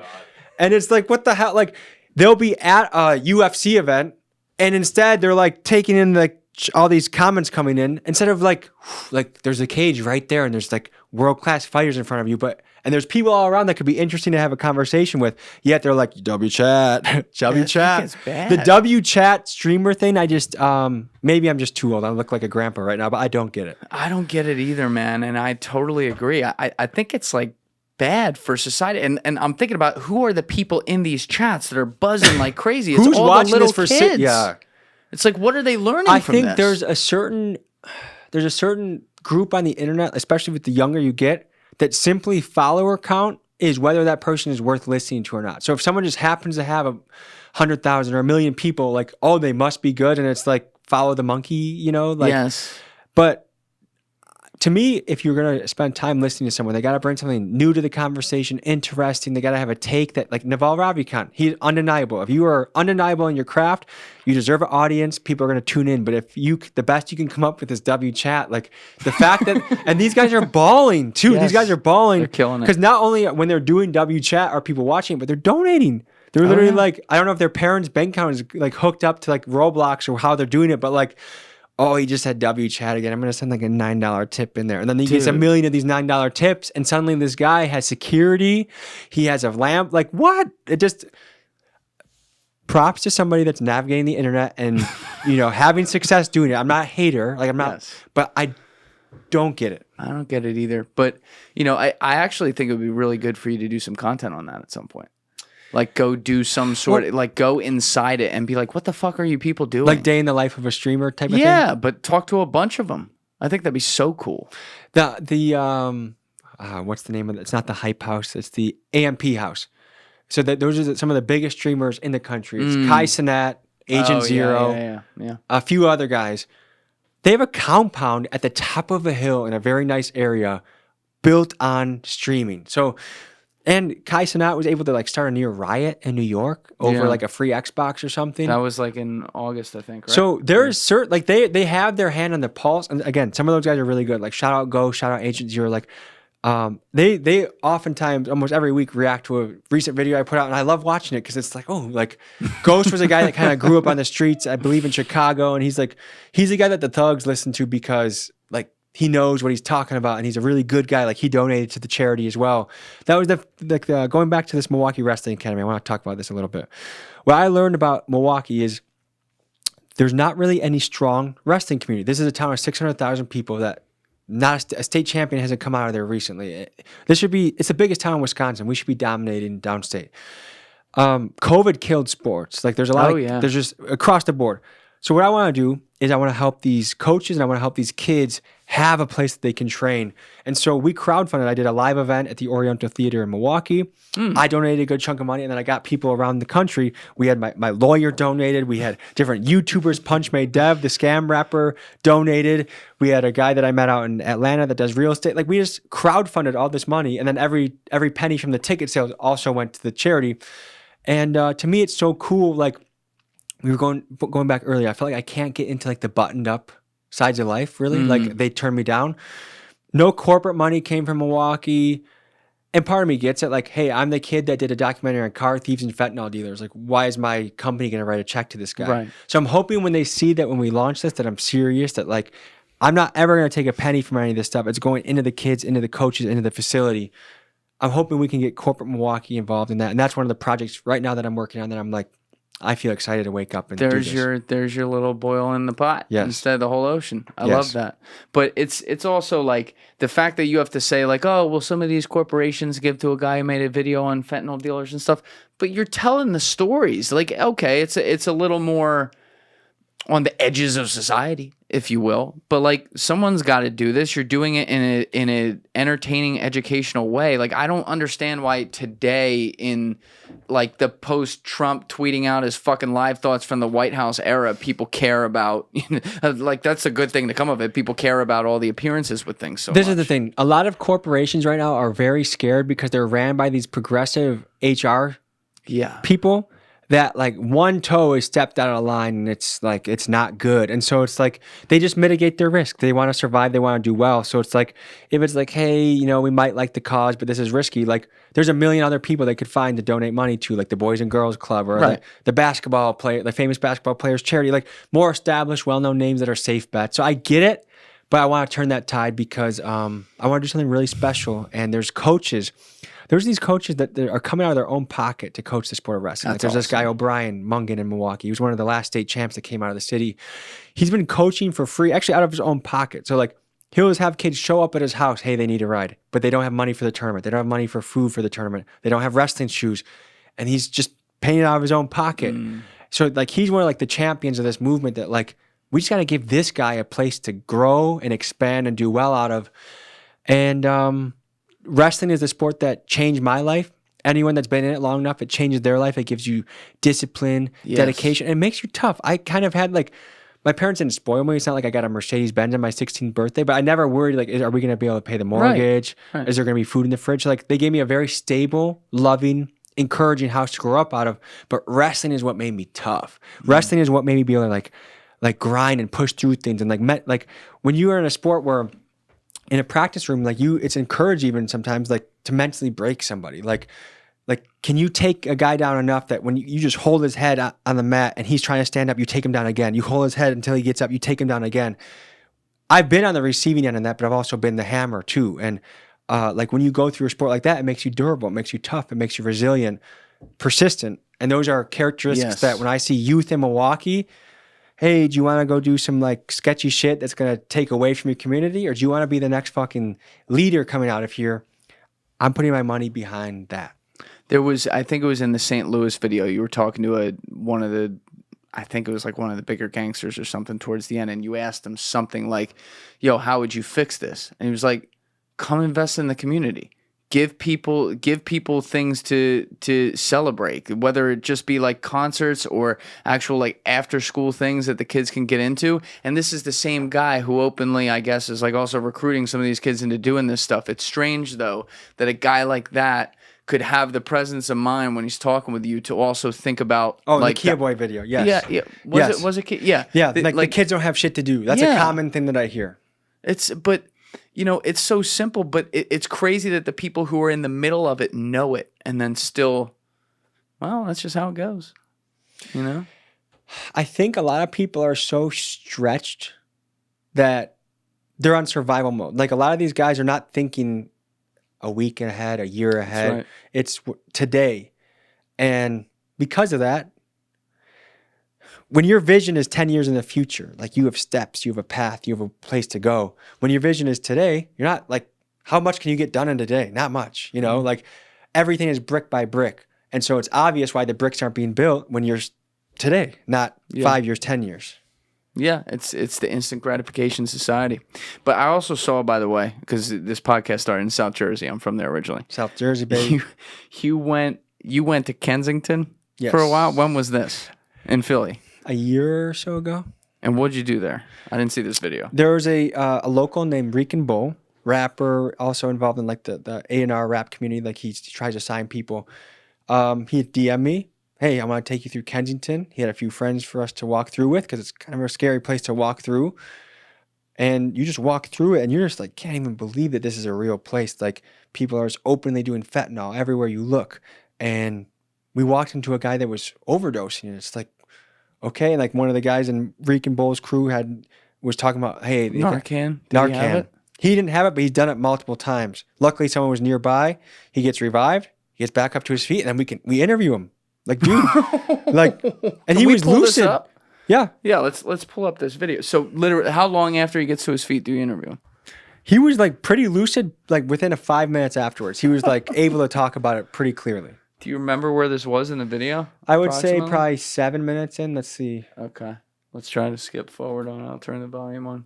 See that spike moment in the middle? It's wild, it's lawless, a little ways it's down. sad, and it's real. Today, right. We take a deep dive into Let's a see what city. that is. Narcan. Yeah. So one thing I'm picking up of Philly slang is a bull.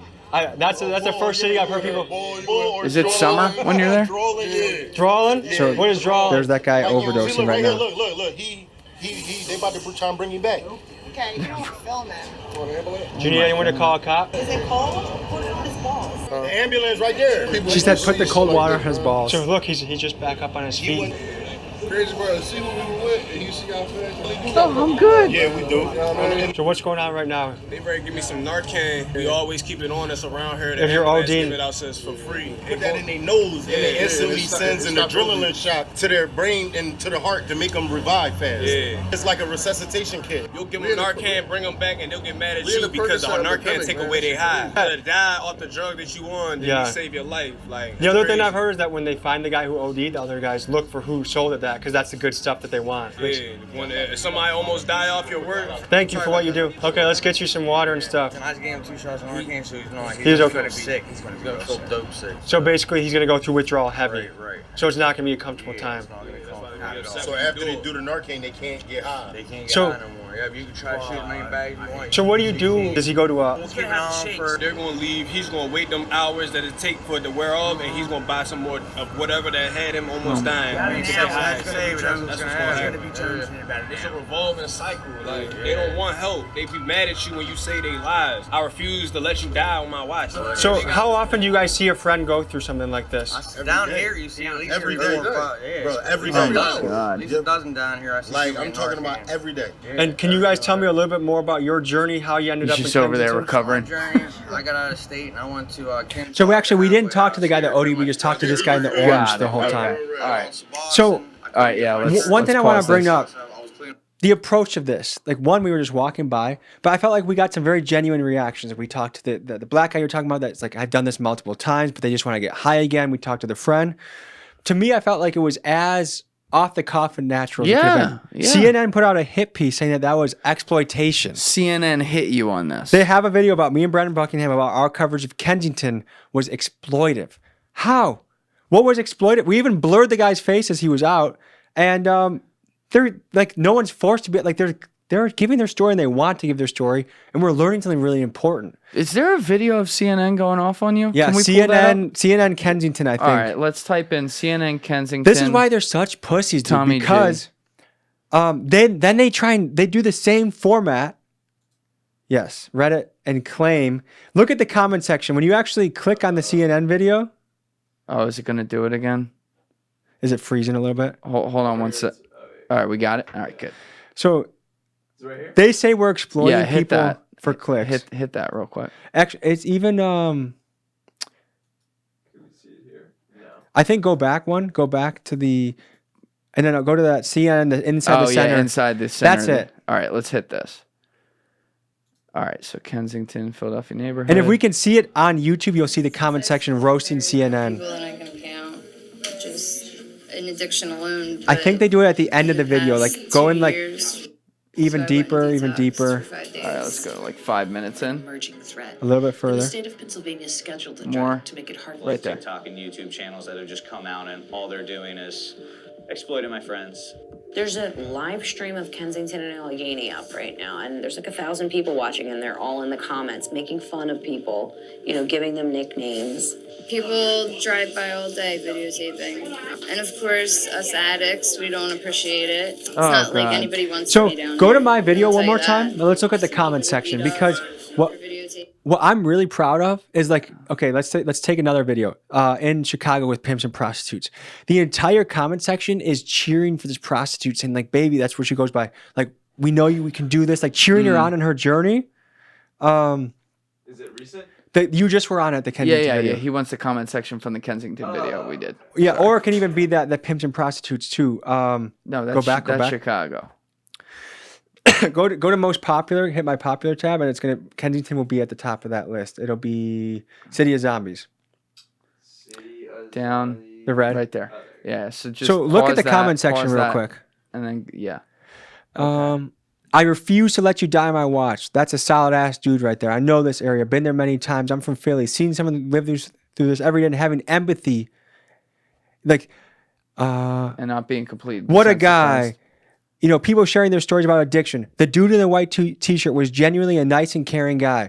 Like the comment section felt it. But then CNN... you just captured it on the way through. CNN comes out how me and Brandon are exploiting people and then try and do a shittier version of what we just did. Yeah, they did the same thing. And it gets less than 100th of the views, which is That's like right. RIP mainstream media. But do you hear what they're saying though too? Like the way that they put it, they're like us, they're insulting us addicts and everything. And like, look, I don't want to insult people. You were shitting on the street with school children walking by. When you exist in public doing that, you also will face the brunt of public opinion. Exactly. And that doesn't mean we don't have sympathy that you're in that position or that we hope that you get help or that we hope you become more, better, different, whatever. But like, you can't do fentanyl when kids are getting off the school bus and be like, why are you getting mad at me? Like, we've turned into a society where we're so afraid to make other people feel bad that we want to make everyone feel loved at all times, which in a way, like I'm all for, but we do it to the extent where we take it so far that then we enable these behaviors by saying, oh no, you're okay. Keep doing that. If I went in front of somebody's house and shit outside of their front door, do you think I deserve to be like, if the dad came out and almost slapped me or yelled at me, would I deserve that? If you shit him, fuck yeah.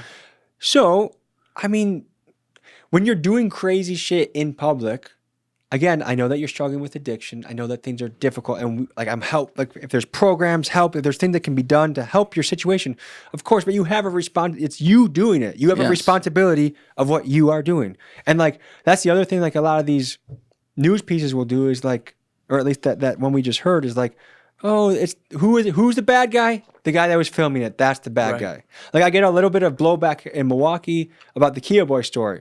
They're like, why is a white boy coming to our hood and shooting and filming the Kia Boy? One, I was invited by a guy that lived there. Two, how can you look at a kid that has stolen 200 cars and the problem is me asking him why he did it, not him doing it from his own community? And how many people don't have insurance that he's stealing from that?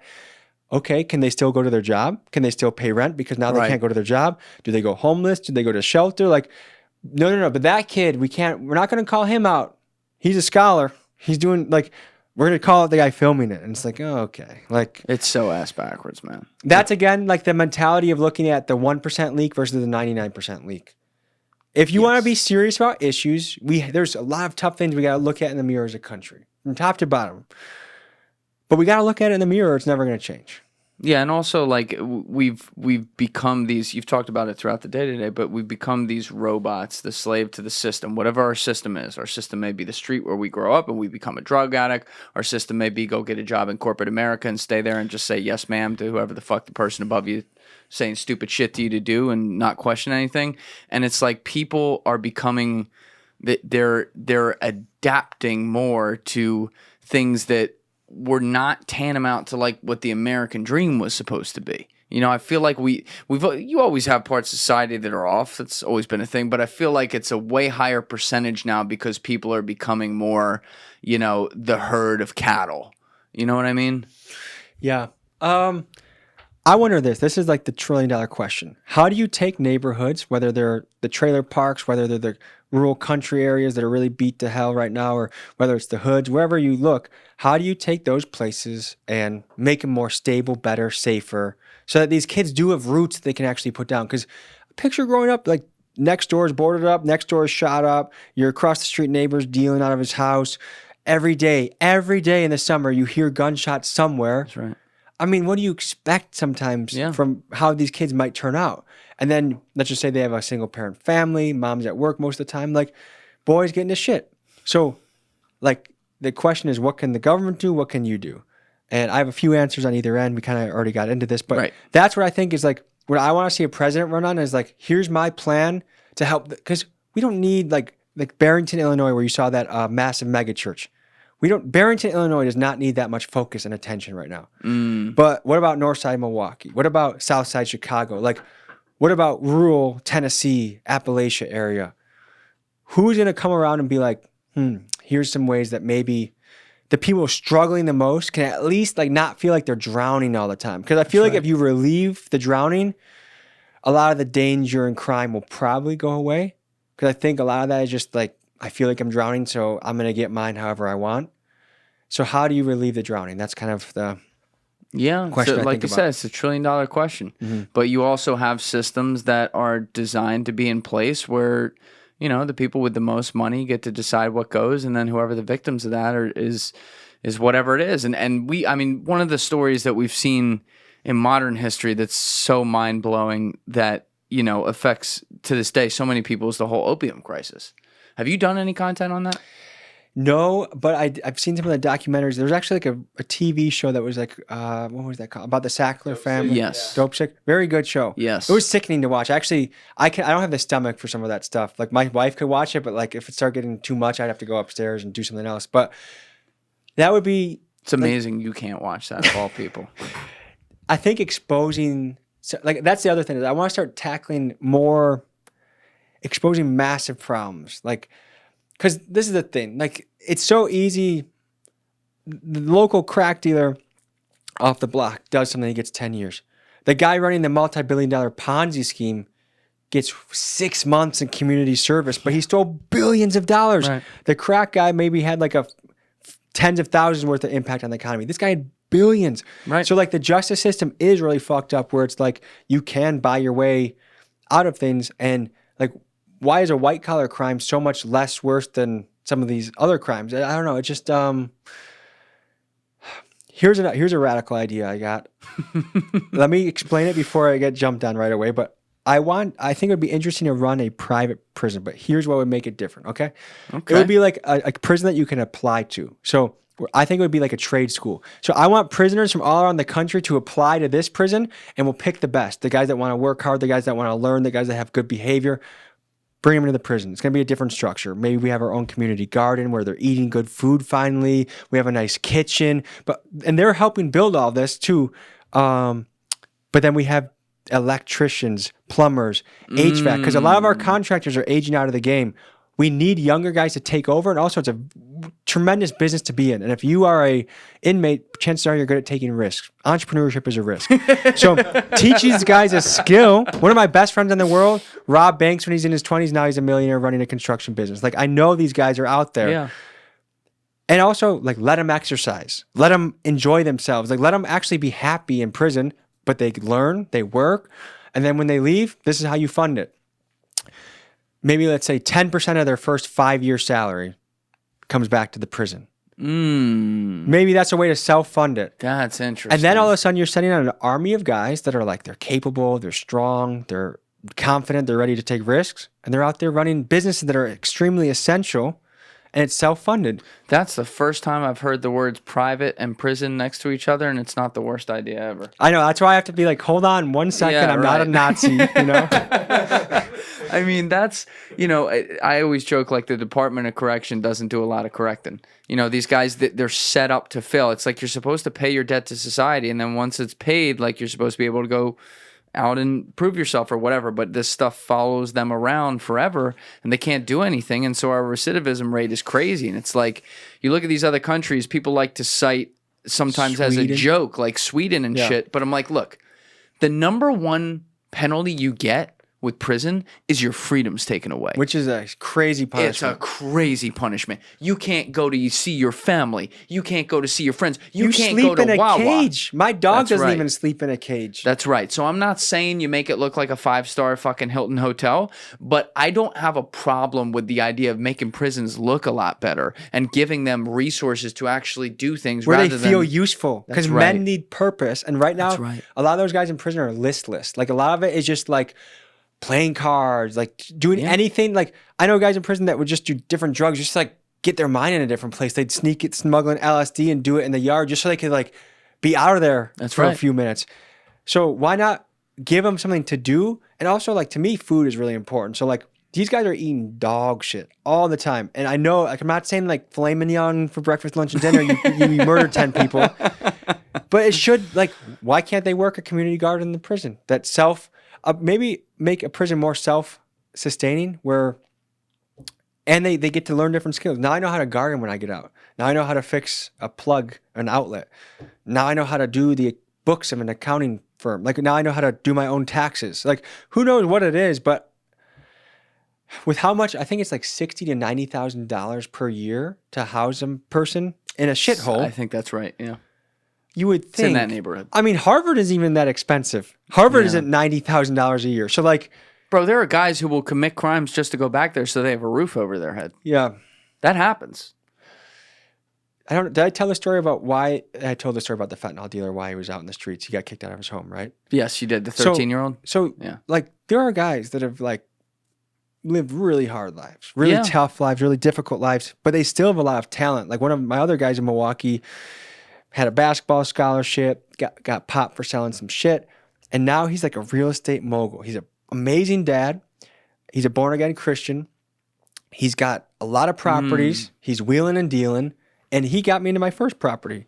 And I've gotten more sense from him, and he's just a guy that's always, every time I call him on the phone, Bendel, what do you think about this? What do you think about that? He always like puts encouragement into me. And he's another guy, like, that's awesome. I ran this program for kids at a middle school. It was 8th grade boys. We meet every Tuesday for 15 weeks into the entrepreneurship program.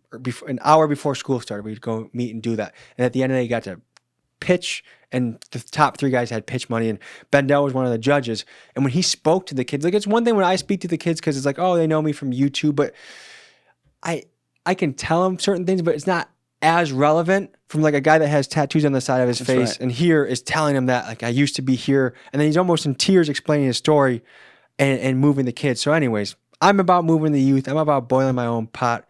I know it's getting late. I don't want to take up too much of your time. 100%. This has been an amazing conversation. We're going to have you back for sure. I would love to. Like, next time in New York, for sure. You're doing awesome stuff. But my other question for you was, what's next? Obviously, you're doing a lot of different projects. You're continuing to up the content. The shit we were looking at outside is incredible. But like, what do you want this, in an ideal world, you know, even just a year or two from now, what do you want this to turn into?